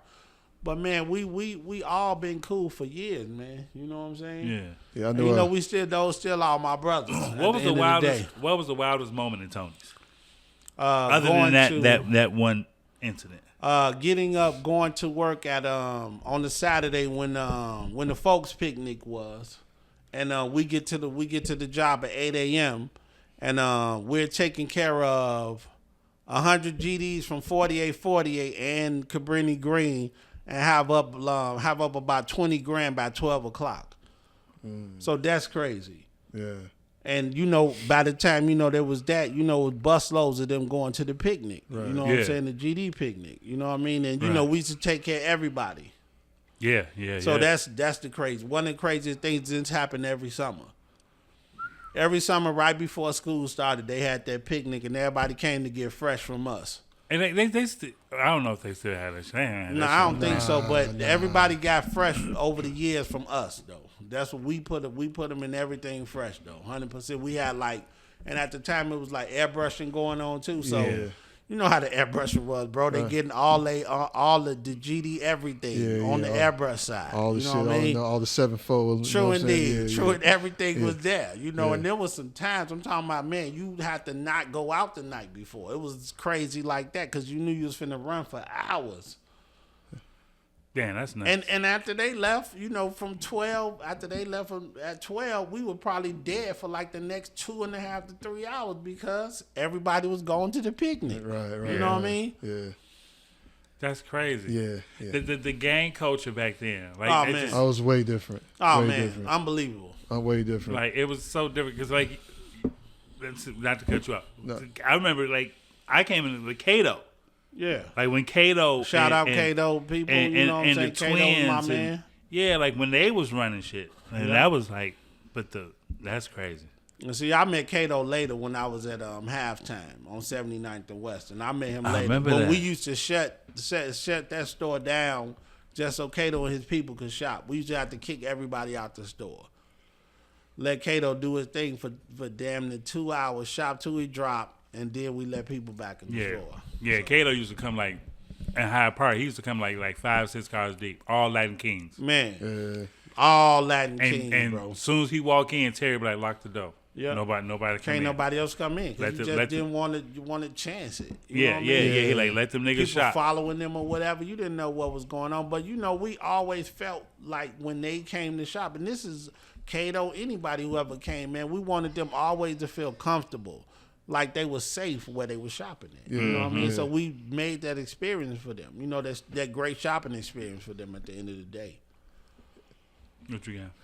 Now, so I just quick question, man. You said something earlier about like building shoes, Yeah. right? So can you take me through a process or something like that?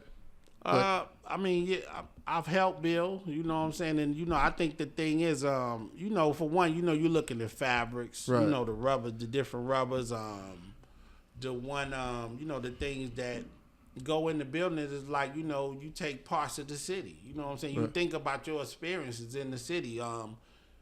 The name of the shoe, it was called, the Air Force One was called the Chicago Fire. Okay. So, of course, everybody knows the story of Chicago that it burned down back in the day, Right. and we called it From the Ashes, was the name of the Air Force One. Okay. And it was pretty ill, you know what I'm saying? Like, it was like the white burgundy, like a blue, like the fire red on the swoosh. But the sweet part where I don't think people have still tapped into it.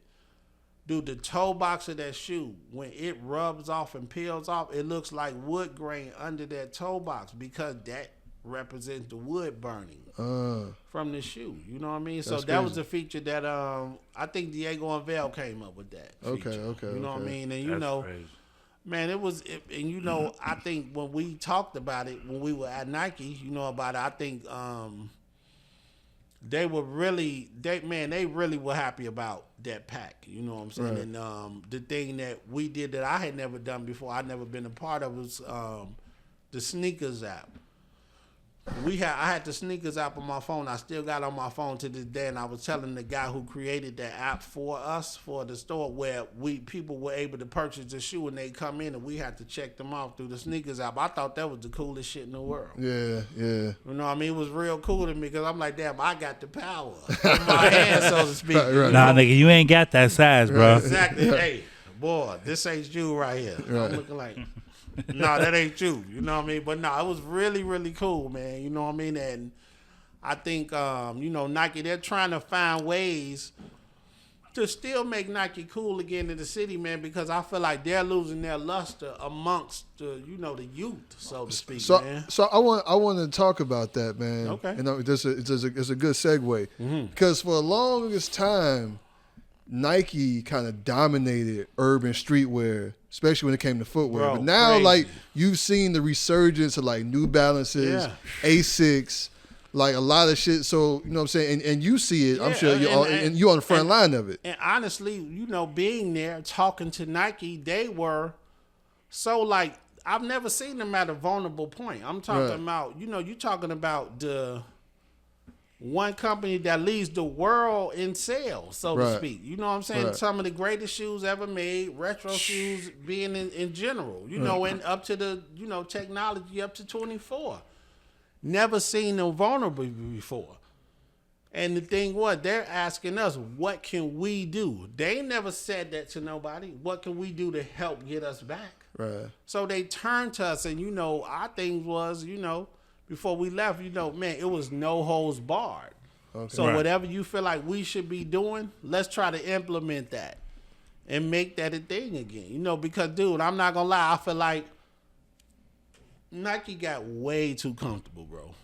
They were so far ahead of the game that when people caught up with them, they were shocked that they caught up with them, and It's like somebody checking your block when they got better dope. Yeah. Yeah. Like, we stepped on ours a little better. So, our Right. 2 for 5's a lot better than yours now. Right. You know what I mean? Motherfuckers So, put them testers out and took they all your put 'em customers. out. They put the testers Put them in the testers out and street. took your customers. They took, and I tell you, some of the suspects like Hoka took them over, Arm Running took them over, New Balance #1 took them over. So you know that's what I mean? so you talk about, so people forget about that for the running shoe side. Yeah. You know what I mean? They've lost a lot of that market as well. Oh, true indeed. Yeah. And I feel like, it's so crazy now. They call it the dad shoe epidemic. Right. You know what I'm saying? But like, you look at everybody's shoes like now. I mean, you got flip flops on, but like, man, I'm in running shoes right now. Right, you know right. what I mean? Yeah. And the running shoes are cool again. They are. very cool. My son just brought some Asics, all black and white. It's so wild to see shorties wearing Asics. Bro, and it's like, they ain't even, because I had to ask my daughter at 16 and, junior high school, like, man, do people still wear dunks in school? She was like, yeah, they do, but it's not important as it used to be. It's not. You know what I mean? And the only thing, I just look at them in a strange light sometimes, too, because TikTok runs their life. Absolutely. Yeah. The youth, so to speak. They run their life. They learn how to cook from TikTok. They learn how to smoke weed from TikTok. Whatever you think is something hot on TikTok, that's where they learned it from. Everything. You know what I mean? So, I look at it, I think it's a good and a bad thing. You know what I'm saying? Because, you got people like myself, like you guys, you've known things for years. You know what I mean? Right. And you can't teach properly no more because they're going to turn to the internet I think and try to find stuff out. I think Chicago. Correct me if I'm wrong. I think Chicago is like the only city that can make any sneaker wearable and fashionable. Like we will wear a running shoe. Yeah, we're one of the best of the We best. We will wear a running shoe. We will wear a fucking field Timberland. Like Nobody wanted we be Tim like, Field no, Tim, you know what? bro. I don't even want the construction. Give me the field joint. The dark green with the Beef brown and leather. broccoli. Yeah. Beef and The broccoli. beef and broccoli joints. Beef and You know what I'm broccoli, saying? for real. Especially when they had the Gore-Tex joints, the Gore-Tex field joint with the dark brown. Like Man, Chicago shit. niggas is so it's a melting pot of fashion here because niggas were I know like Sharif, he's real big on I think he was the Air Max 180s or some shit like that. Or the Air Max 94s, he's real big on. 180 is 180. his favorite shoe. His favorite shoe. And His then, favorite shoe is the 180. And then Jay Illa's favorite shoe is the Air Max 9, Air Max 1. Air Max 1. Air Max 1. That's You know my what I'm man. Shout out Ella. Yeah, shout out Illa, man. One of my favorite DJs in the city, by the way. We gotta bring. He was on I'ma the show talk to before. him. I gotta Yeah. bring him back. I gotta Yeah, bring yeah. him Got back to. on some shit. Yeah, man. we had a real good episode with him. Yeah, that was a dope ass episode. It was a flashback episode. Yeah, for real. yeah, because we all from the same neighborhood, basically. You know what I'm saying? yeah, Yeah, because me and Illinois, we graduated from Dixon together. Oh, dope. Same Okay. year, same year, 95. Dope. But it's just so that when people be talking about fashion, Yeah. like I got a cousin. He's trying to do a brand. He's from small town Pulaski, 153 people. We all know. Talked about it on the pod plenty of times. And he's like, yo, I just sent them like every Chicago fashion thing. I'm like, bro, just watch it, listen, and take it in. Right. Take it in. I hate to finish you, but take it in, bro. Yeah. Because it's a lot to take in. It's a lot to consume, man, for real. Yeah, man. So after Tony's, where did you? After Tony's, I went to Bouchard Sportswear. It was 323 North Michigan. Right. A man like myself being on Michigan Avenue, going to work every day selling sneakers was unheard of at the time. I'm going to be honest with you. You know what I'm saying? That's where, I met, some of the cool guys that I didn't know, were going to be the coolest niggas ever later on in life. You know what I'm saying? So, Don C used to come there just to basically try on stuff and look at some of the fly stuff that was there. And, he came through that, man. I don't know if y'all guys know. I know y'all both know them. Reggie Reg Knock back in the day. Used to walk past Bouchard's every day. He worked at, not Burrell, but what's the other one? Leo Burnett. Oh, yeah. Leo Burnett. Oh, I used to see yeah. Reg Knock walk by every day. He'd say what up to me every day. Come and show in the store and buy stuff. Man, I had the pleasure of meeting Clark Kent for the first time at Bouchard's. R.I.P. Rest in peace. R.I.P. Rest in peace, Clark Clark Kent. And you know, and I don't know if you guys know, but y'all probably know, man. My man Tone B. Nimble. Yeah. Tone B. Nimble brought Clark by the store. That was the first time I met Clark. That was in '95, bro. That's crazy. 95, I met Clark, and this was he was hot then. Yeah, because he did the Reasonable Doubt. Man, just finished it. Yeah, you know what I mean? just So, finished you know, Clark in the store, man, you know, he bring them in. And, you know, Tone used to bring me everybody that was hot. Like, if he was doing something, that's how I begin to come cool with Raekwon and Ghostface. Because he brought them through there. Because he did a show with them back in the day, Operation Push. That's a legendary show because that's when they got into it with the most. Boy, I was there. Yeah. That shit. Tell us the Chicago history story of that show. So, all right. Come on, tell it. You got to tell it. So you want the Ray and Ghost joint, or or the Clark joint? Like both. Let me give you Clark first. Okay, give it Clark because the Clark is the Clark is classic, man. And you know I want to pay my man homage whenever I can. Dude, Clark is in the store. You know we dap it up. You know what I'm saying? Tone like, man, this is my man Clark Kent. I look at him, I'm like, damn, okay. Like, what up, big dog? You know, whatever we were saying back in the day. Right. You know what I'm saying? So, you know, we should, dapped up and everything. And, you know, as I was talking to him about hip hop or whatever, he like, you know, he was looking. I'm standing in front of him. He looking past me. And, like, he like, man, let's go get busy on this wall. I see some stuff back there, bro. I see some stuff back there. So we go back to the wall. You know what I'm saying? At the time, Bouchard's, man, we had everything. You talking Guess Jabot back in the day. Columbia Fly shit back in the day. All of the trainers and everything you wanted to see on the wall. So we had a whole crazy section of Air Force Ones.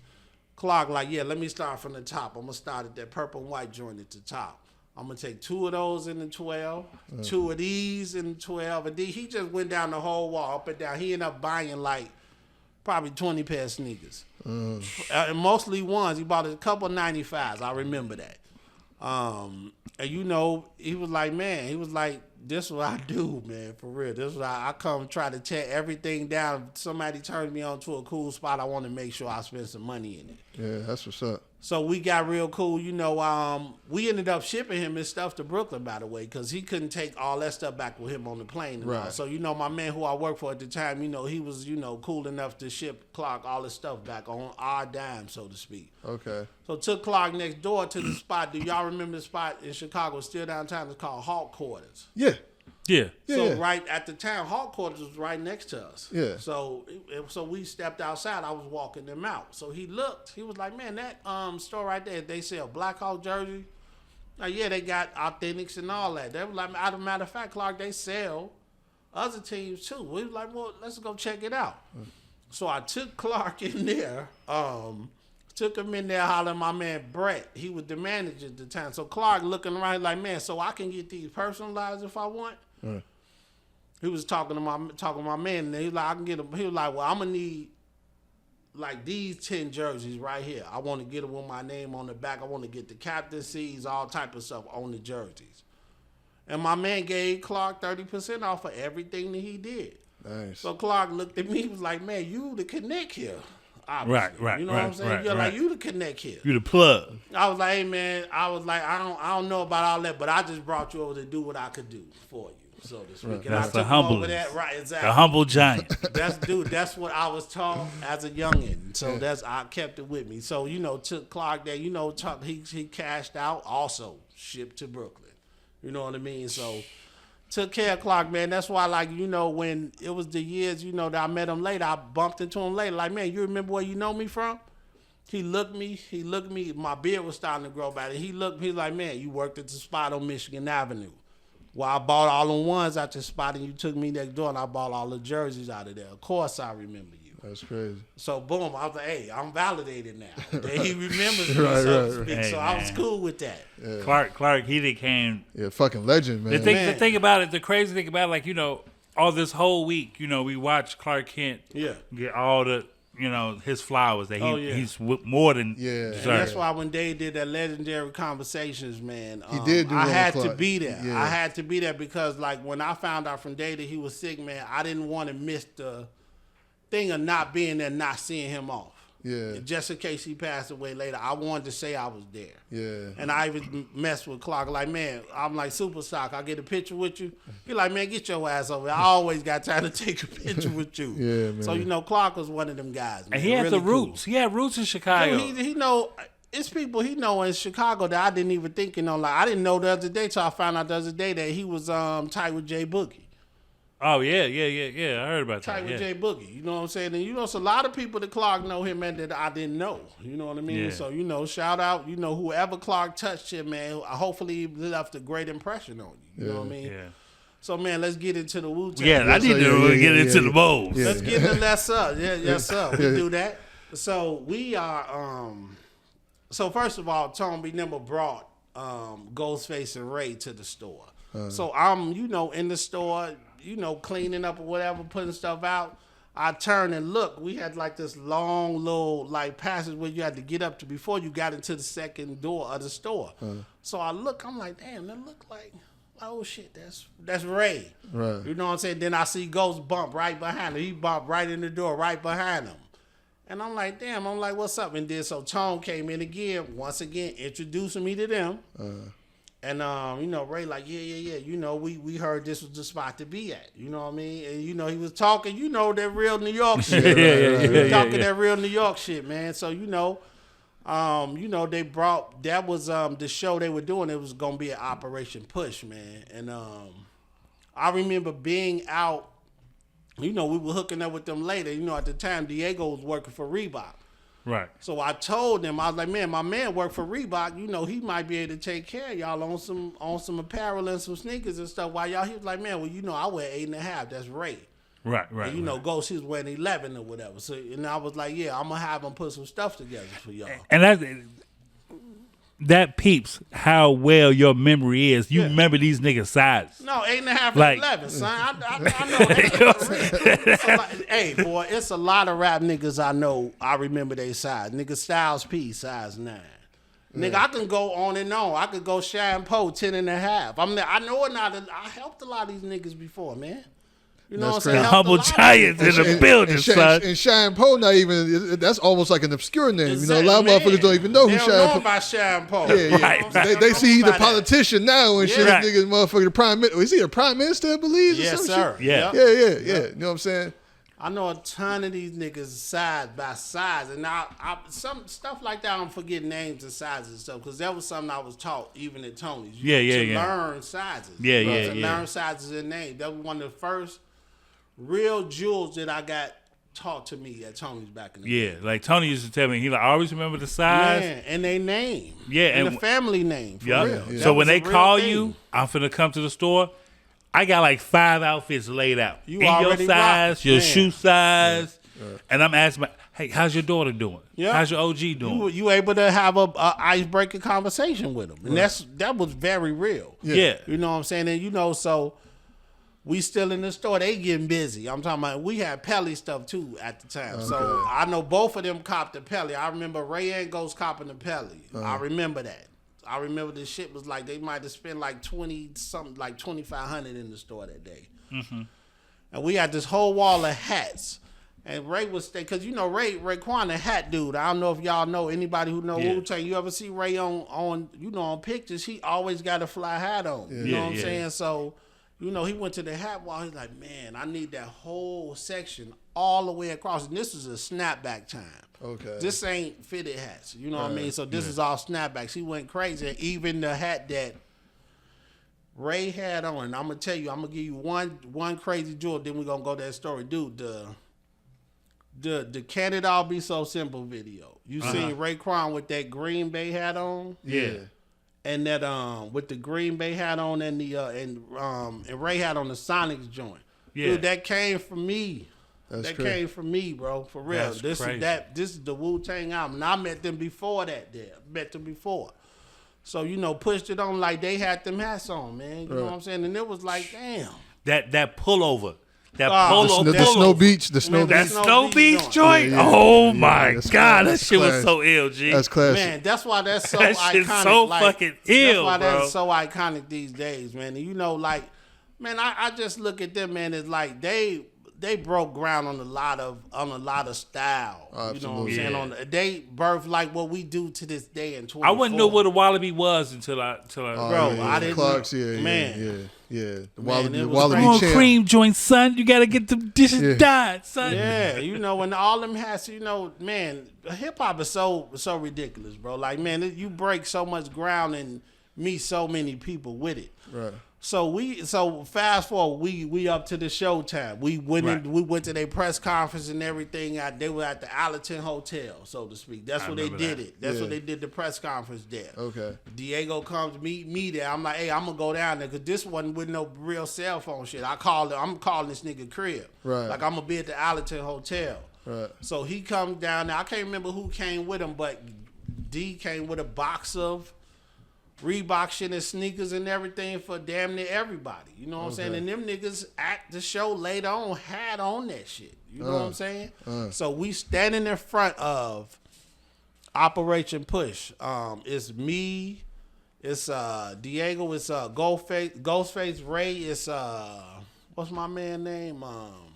Not the Genius, but You talking about was it Master Killer? yes, that's who was standing next to me. Yeah. I should never forget that because he saved me damn near. So we standing out there, you know, on the other side, you know, it's cottage. So the school is right there. So you know, the most busting at the BDs from Newtown. That's who they really trying to hit. But they happen to be with us. But this my man, you know, my man them, shout out my man them from Newtown back in the day. They were already tight with Wu-Tang. Right. Already tight with Ray and Ghost and them. Okay. You know what I'm saying? They were already tight with, so they seen that they was over there.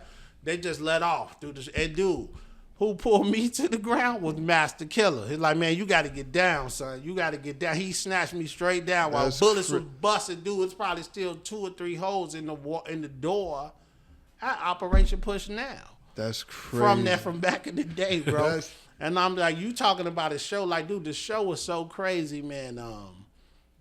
You know, Ghost is a live wire cat. You know, when he on stage. Yeah. And dude, I remember at one point the show was so hyped, man, that some nigga in the crowd threw a bottle with Ghost. Was I there? And throws through that shit back. Yo, Ghost I caught was that there. Shit. Yo, Ghost caught that and slung that shit back like, yo, nigga, we do this shit on the hill every day. And the shit sent up. And that shit went up, and they did Can It Be Also Simple remix, and he went bananas. And ever since then, I was like, bro, these is my niggas for real. Crazy. These is my niggas for life, for real. Oh my God, G, wait.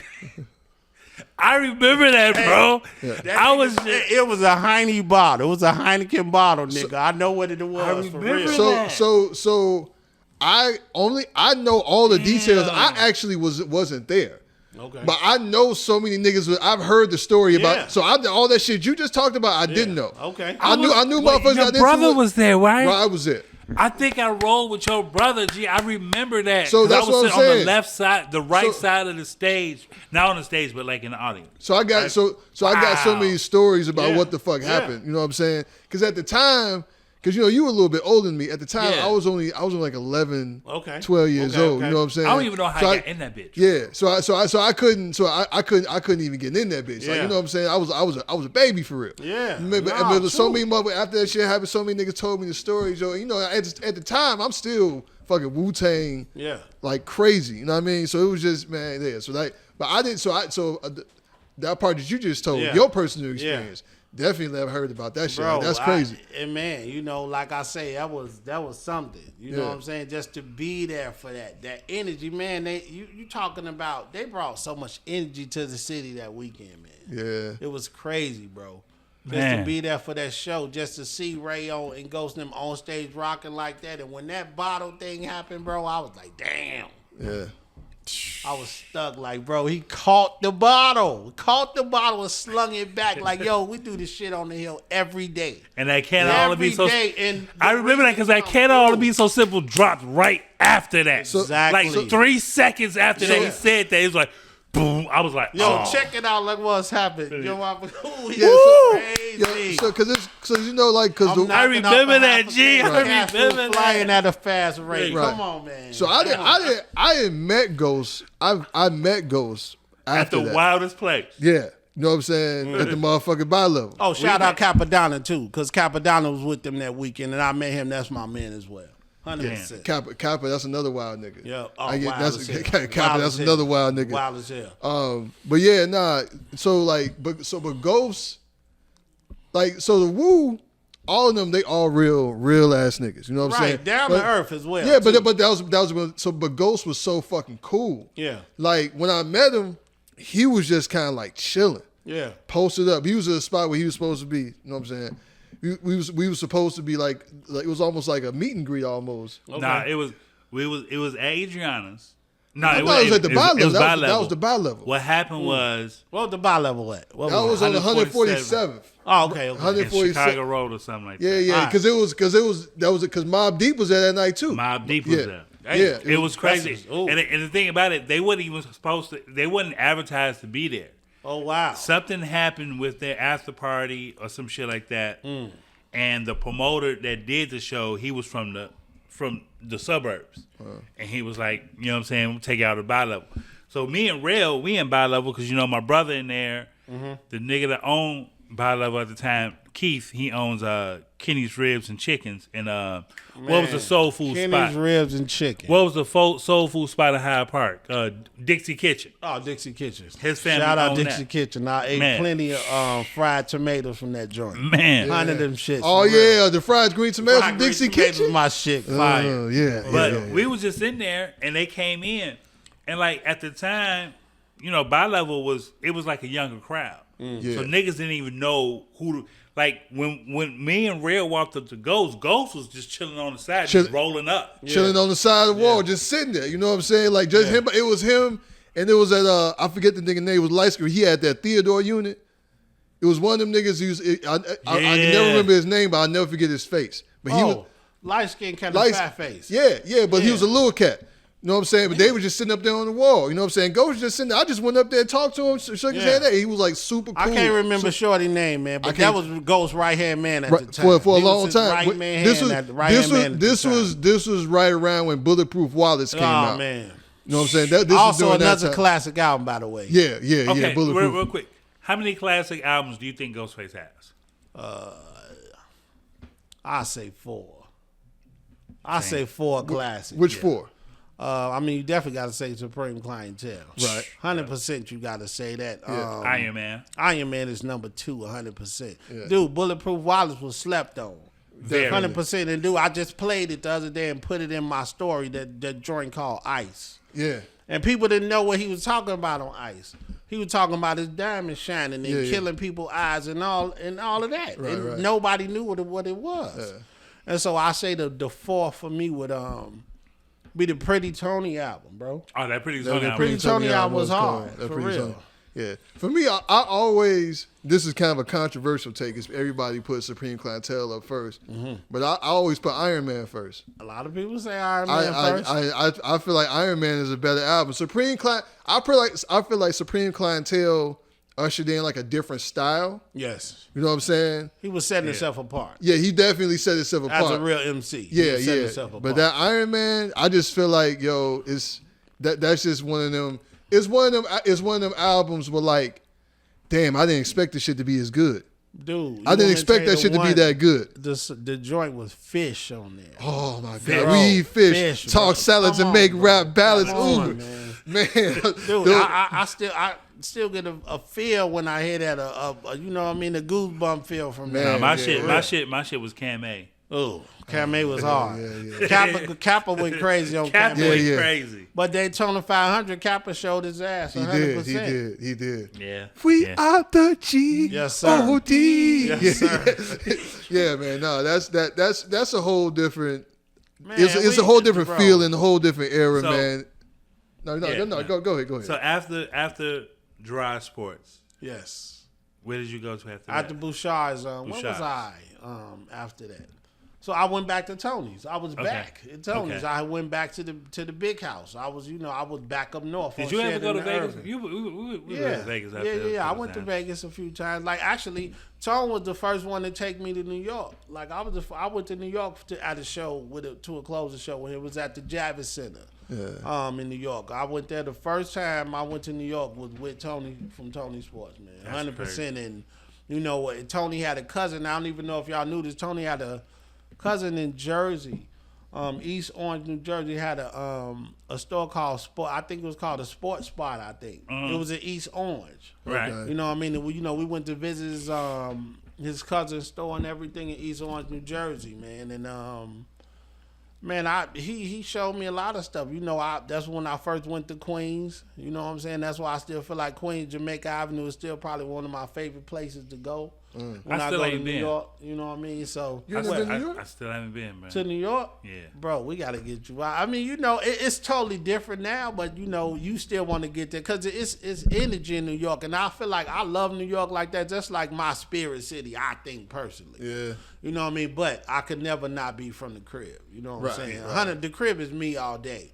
But at the same time, that's my spirit city. You know what I mean? I just think so. I feel you know that. What I mean? I feel that. I just think so. Because people always tell me all the time, like, bro, you wasn't supposed to be here. You were supposed to be out there. Yeah. Or you were supposed to be in Philly. Or you were supposed to be this, I can see Philly with the That's when you beard. got the beard, Yeah, man. a lot of people told me that, and I like, man, I'm from the hundreds, man. I always been, you know what I'm saying, and then I'm just like, I just listen Home of to the it hoagie. and- True indeed, 111th Street. Yep. Talk to him. Talk to him. 111th. Look, I went. I went to Morgan Park, so I know all about home. All about bro, home. I went out there. Went there last month. Oh, you went to Morgan. When you come out? 99. Dig it. Okay. Yeah. I went there last month. Home of the hoagie. I went there when as soon as they opened. Yeah. Tried to call the order in. Oh, you can't call no order. Bro, you can never do that. She answered the phone. No call answer. Exactly. Hung up on you like they always do. Right. That's what I'm saying. You can't call. I didn't know. Bro, back This in was the day, my first time going. Okay. Yeah. Like when it came to the steak sandwich, I used to go to Taurus's on 71st to Indiana. Right. So I always. You know what I mean? Yeah, 'cause on Stony. Yeah, or the one on Stony. So Stony was the original one. Yeah. on That's Troy. what they- yeah, yeah. the You know what I'm saying? Stony Because one was the original because joint. niggas used to always because tourists ain't draw off no swine. You know what I'm saying? swine. Yeah. So niggas was always going to tour. So I didn't know. So I get out there and it's like 45-minute wait. I'm in the car just like, Bro.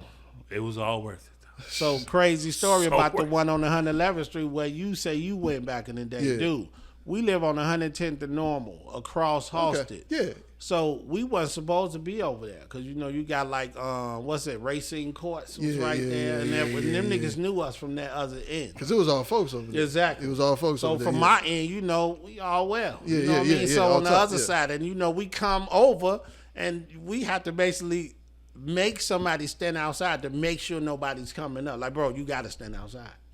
You got to watch to make sure, because when we order these sandwiches, we all got to stand you gotta posted. stand and wait. You got to stand You know and what wait. I'm saying? But we keep the door halfway up. Lady yelling at us like, man, close that door. Like, all right, we'll close the door. But, hey, how long on them sandwiches? Right. How Yeah. long on them sandwiches? Niggas risking their life for a motherfucker home of the That homies. home of the hoagie joint, boy. Yeah. Y'all gotta understand the listeners out there that's not from Chicago. Man. Some neighborhoods you back bro. then You couldn't cross them lines. Come bro. on, couldn't man. cross couldn't those them lines, bro. And it was clear lines. You know what I'm saying? Like over there, it was crossing 57. It was Yeah. crossing that bridge. Yep. Right. You know what I'm saying? Yeah. Sidebar, real quick. What? When we grew up, 82nd, Chatham. When I first moved, I came from 68th to St. Lawrence. This man right here, Scott Belton. We rode our bikes to 68th to St. Lawrence. Damn. We got chased all the way back. Bro, it was and that just go for like you went through that with food in different places. You also what we wear every day, dude. Going in every area in people's areas to buy sneakers, bro. Yeah. Dude, my first experience going to 63rd and Halsted, bro, I felt like a fish out of water being down there, man. Yeah. Yeah. Because all them BDs was right there. Oh, yeah, man. all I of didn't know none of them, but we had one. You always got one homie that know people in that neighborhood. Right. So we couldn't move without him. Exactly. We couldn't move without him. Even if you wasn't in the gang, it was just like, it nah. was just that, and I, wasn't on that. You know, we just wanted to go where the fresh shit was. Yeah. So we there, man. 63rd Street. People don't talk about it now. That was a mecca for sneakers, bro. Oh, yeah. 63rd Hustle was a mecca. That City Sports. That City Sports on Hustle, legendary. It's still there. Legendary. It's still there. That shit still there? Yes, it still has the City Sports sign. That Diana shoes that was right there. Legendary, bro. For real. That's legendary shit. Yeah. For real. It was crazy because niggas, there was so many shoe shops these niggas just forgot about. Like, 'cause remember Shannons on Roosevelt, nigga? Yeah. You know what I'm saying? Shannons used to have shit. What's my man spot on 87 and Stony Island, right next door to Coop's Records? Oh, what was that? Had like the white and blue yacht. They had a spot in Roseland too. Yeah. Man, what was my man's spot, bro? I forgot all about. I know what you're talking I about. remember he had a whole section of like 2 for $40 Mecca t-shirts. I went crazy on them joints. Yeah. I was like, Mecca. Bro, I'm so mad at myself that I can't remember what it was. I can't remember that shit either. Because we used to go stand in their window in Roseland when we lived over there. We used to hoop and hop at 111th Street Y on State Street. That's where I played AAU at back in the day. Oh, it's crazy. Yeah, so I played there. So after you went back to Tony's, you went to. I know you. A period of time you went to Halftime. Yep, in between that was later, but I was also at Andre Walker Apparel, which was across the street from Kenwood at the time in '97. Oh, so from '97 to '99, that's where I was. Okay. Yep, Andre Walker Apparel. It was like a thing because all my friends was working at Tony's in Hyde Park, and I was the only one that wasn't at Tony's. You know what I'm saying? And they was like, man, you work with the ops pretty much. You know what I'm saying? So I was blackballed. Right. Niggas and which was, they still had love for me, but at the same time, I wasn't running. And I just look at that as being, I have been with my guys so long, man. I was starting to be able to want to learn things on my own. Yeah. And because my whole thing, I'll tell you, what mine is in a nutshell about retail, man, was always about developing the next person. Right. Like I wanted to always develop, develop good talent. You know what I'm saying? Because there's still people that's in, now that we're in 24, there's people I know that I put in spots that still are managing at certain places or generals or DMs or regionals or whatever. But that came from my hand. You know what I mean? So, man, I worked there. And then I had, jumped in, me and my homie. We had a spot back in the day. We had a sneaker spot. We had a store. It was a retail store. It was called Got Rhythm Apparel. Okay. So I did that for like 2 years, man. And, we couldn't sustain, so to speak, because, this was like one of them times where, man, if you're in the backyard of somebody else that's selling their goods, they won't open you. So we were in the backyard of Crew Sportswear. Crew Sportswear, the hottest fucking, thing on the block. Yeah, Crew was dominating. You know what I'm saying? Hot man, domination. Yeah, and I definitely take my hats off to all them guys. Shout out, all my guys that was at Crew. Yeah, shout out to motherfucking Twins. You know what I'm saying? Man, Twins. You already know. Yeah, And man, they ended up buying us out. You know what I'm saying? They bought us out. So they ended up seizing that store, which became a Crew Sportswear. Then I ended up. That was on 73rd and Stony, right? 72nd. I worked at that spot. So, after we talked and everything, man, they wanted, like, Shan, you still amazing. You know what I'm saying? Like, we still need you. You know what I'm saying? So, we want to offer you this. Yeah. To come run with us, and keep building, this legacy that we call Crew Sportswear. Yeah. So I was salty, you know what I'm saying, because I had wanted to really have my own store. Me and my homie. I wanted to do that, bro, but you couldn't. Yeah. You know what I'm saying? Just because people that if they were spending more money, man, they're not gonna take your 2,000 when Crew spending 50. Yeah. You know what I'm saying? So so that's what it was, and that's why I first met the twins. Clint, Corey, shout out Corey. That's still my man to this day, 100%. We got real history. Yeah. You know what I'm saying? Still got real history, bro. Yeah. You know what I'm saying? So, rocked with them for some years, man. And, man, then I rocked with them for some years. Later on, the whole thing came up with halftime. You know what I'm saying? 79, you know, Diego was there, Dave was there, Diallo was there, my man Bleak was there. Bleak, what up, You know what man? I'm saying? So, you know, those. That Bleak was with Kato in them, right? Yeah. Yeah, That's he what was rapping and running shit. with them, but he wasn't working with us. But that was just Kato man, because he was really trying to get his whole thing with the rapping off the ground. And, you know, Bleak has songs with some of the greats. Yeah, you know I what know. I'm saying? I remember of the him coming greats. to Tony Sports and he was playing songs with DMX, Fat Joe. The joint he Like- had with Fab, Wild Hundreds.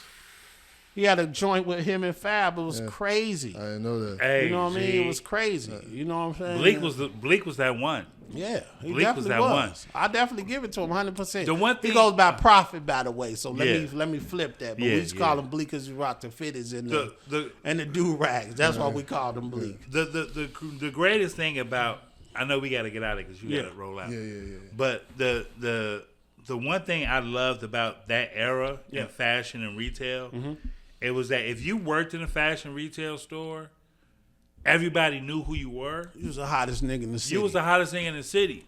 And when you went to any nightclub, hottest nigga in the city still. no line, no wait. Oh, that's VIP, my man. He work at Tony's. He work Let at him Tony's. in. Let him That's in. my man. He work at Crew. Let him in. The dope boys, hey man, send that nigga a bottle. Oh, he work at the Leaugue. Let him in. Hey, Yep. I can say any of these spots for real. I got into so many parties and got so much free shit off the strength of this nigga right here. back in the Bro, day.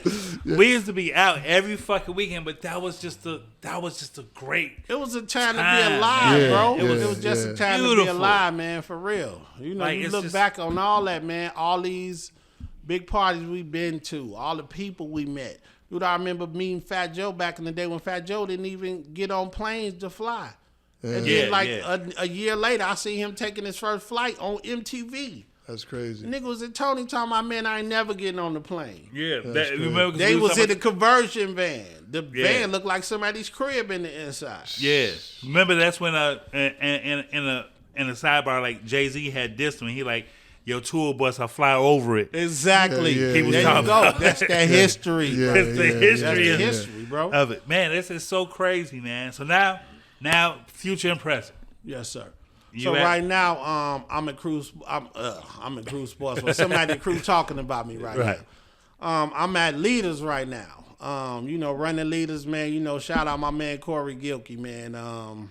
We've grown to have a great relationship. You know what I'm saying? As fickle as retail is right now, where you know. It's not a lot of identity, you know, with it, because, you know, a lot of these youngers, they don't want to, you know, wear, like, always hear the stuff from the cool to old guys sometimes. You know what I'm saying? They rather buy thrift clothes than wear dunks or big running shoes or whatever. You know, so, it's, you know, it's a little different. But Cruise, you know, is still, you know, the mecca for a lot of people that are still doing what they're doing to this day And in I think- 24. I You think know what really, when you put it that way, the success of Leaders Yes, sir. really goes really back from Crew Sports and those Tony Sports. Man. Yeah, because It's all of that, man. Everybody that C has had in that store had a clientele Man. from 10 or 15 to 20 years ago Bro, that just followed Man, them. I've You know helped what I'm I helped my friends' kids. That's crazy. You know what I mean? And back in the day, wasn't no cell phones, bro. We had notebooks with names and numbers and sizes and shit. I had a little You know what I index mean? card. When I worked at Leaugue, I had every girl's first, last name, phone number, Yeah. shirt size, pants size, and shoe size. Bro, it was a real thing. You know, we stand by the phone. We niggas would be mad at you and telling like, dude, you been on the phone for an hour. Like, what you doing? At the Lark, we had phone times. Lionel, you got 11 to 12. Dope. You got 1 to 2. You know what I'm saying? That's pretty dope. That's had very times dope. where, like, I wish you we'd had have to- known that. we Niggas had to used sit be on the- there. like we was on the yard or something like that. right. Phone check, nigga. Trying to get on the phone. You know what I mean?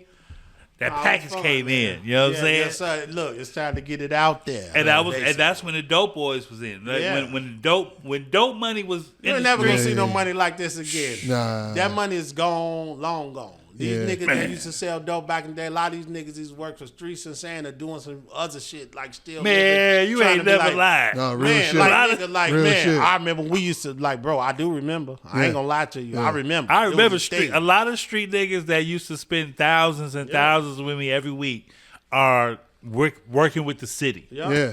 With good pitching jobs. With good ones. Yeah. You know what I'm saying? And I know a lot of them. You know, And I know a couple of dudes like, Yeah. man, you know, I just got out the game, put a little bit away, and you know. And I think, you know, man, it's one thing about, you know, being in the retail job, right? Like, as cool as what the stuff I've done in my career. Yeah. But being in the retail job, being in cool stores, and you actually are connected to the underworld, that's a different game. Yeah. Yeah. That's a different game because that gets you in different rooms that you cannot, that some people can't get in. I don't care how cool you was. I remember. Yeah. Certain know what places I'm you saying? can't be. You can't be there. Yeah. My nigga used to have me go to this car wash right off of 67th and King Drive, like on Oh that. yeah, that's my man. Them, yeah. I know the car wash. I'm talking about, nigga, I walked up in there. Used to service tons of them niggas that came to that car wash. He was like, all these niggas is made niggas. Yes, sir. And I'm talking about in there, it was nothing but Benzes, Rangers, niggas over here shooting dice. And I was just coming and dropping some product off. Right. You know what I'm saying? Like, it was a beautiful time back then, man. It's a beautiful time. So what you got coming up, man? What y'all got coming up at Leaders, man?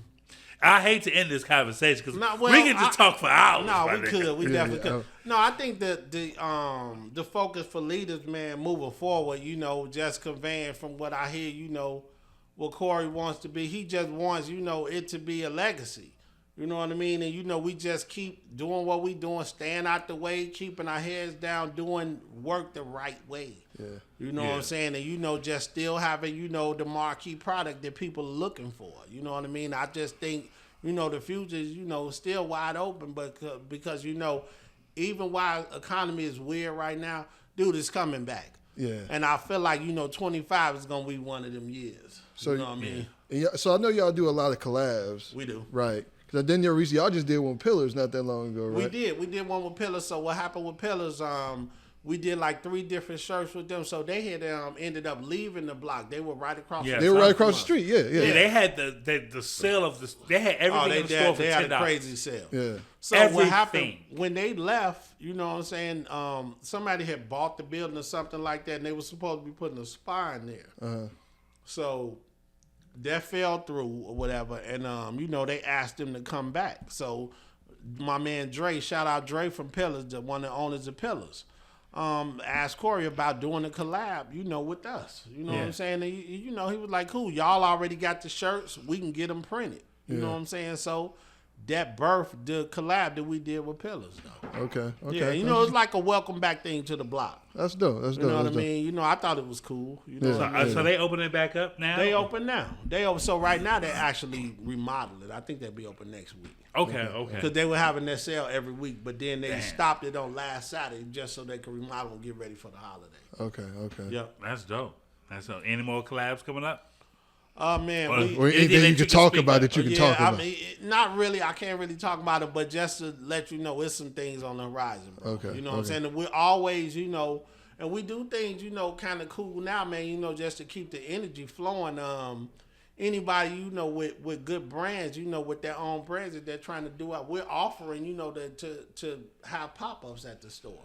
Yeah. On the side, because, you know, we've done pop-ups with Brilliant, with B Dot, with his brand called Good Bum. We've also done things with Zoe, Fashion Geek. We've done pop-ups with him as well. Yeah. You know what I mean? So, you know, we looking to do that, you know, just to keep the energy, and everybody knows everybody, man. That's what's up. Man, that's a beautiful thing, man. Yeah. This interview needs a part 2. Hey, man, we can get it. Yeah. You know what I'm saying? Matter of fact, if you free next Sunday, we got Vail next Sunday. We can just Vail next week? Yeah, Vail next week. I'm gonna come next sit Sunday. in on Vails. I'm gonna next come Sunday. sit in on Vails. You know what I'm saying? Like we gonna have to my knock man. off 3 hours for that. That's maybe I'm glad he coming next week, and I'm definitely gonna put. Hey man, you put them chrome. I mean them copper coppers joints. in for Put the you. 13 on the side for me, Joe. You know what I'm saying? Yes, sir. Yeah. No, gotta be done, man. Yes, sir. And, Yes, know, sir. hey, man, I just want to thank you guys for inviting me. Oh. You know what I'm saying? Because honestly, you know, I've always wanted to do someone's podcast. I've always wanted to do one myself because, you know, I still want to talk about what Sneaker Shopper was back when we were younger up to what it's like now. You know what I mean? Yeah. So I'm, you know, still trying to build that platform for myself. But I appreciate you guys. Oh man, dude, it's love, man. It's been I appreciate family. y'all Like, letting me to come, you know, Oh, yeah, let me that's- come through and talk my shit a little bit. But what? You know Okay, I mean? but off that, one final thought. Yeah. just a sneak peek, right? Mm-hmm. If you was to say, you talking about the difference between sneaker shopping back then and sneaker shopping right now.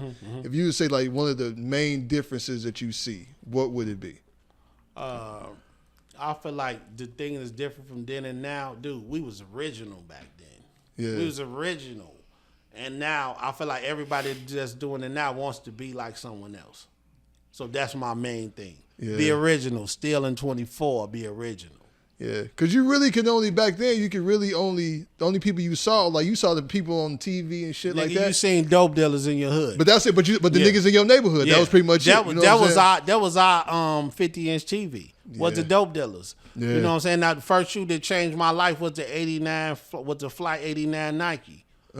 When I seen that on the Dope Boys in the hood, I was like, damn, I gotta have a pair. Okay. Nah, my shit.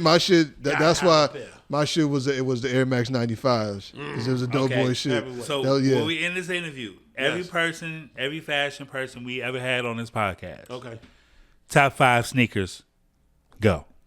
Top 5 Your sneakers? Your top 5 sneakers.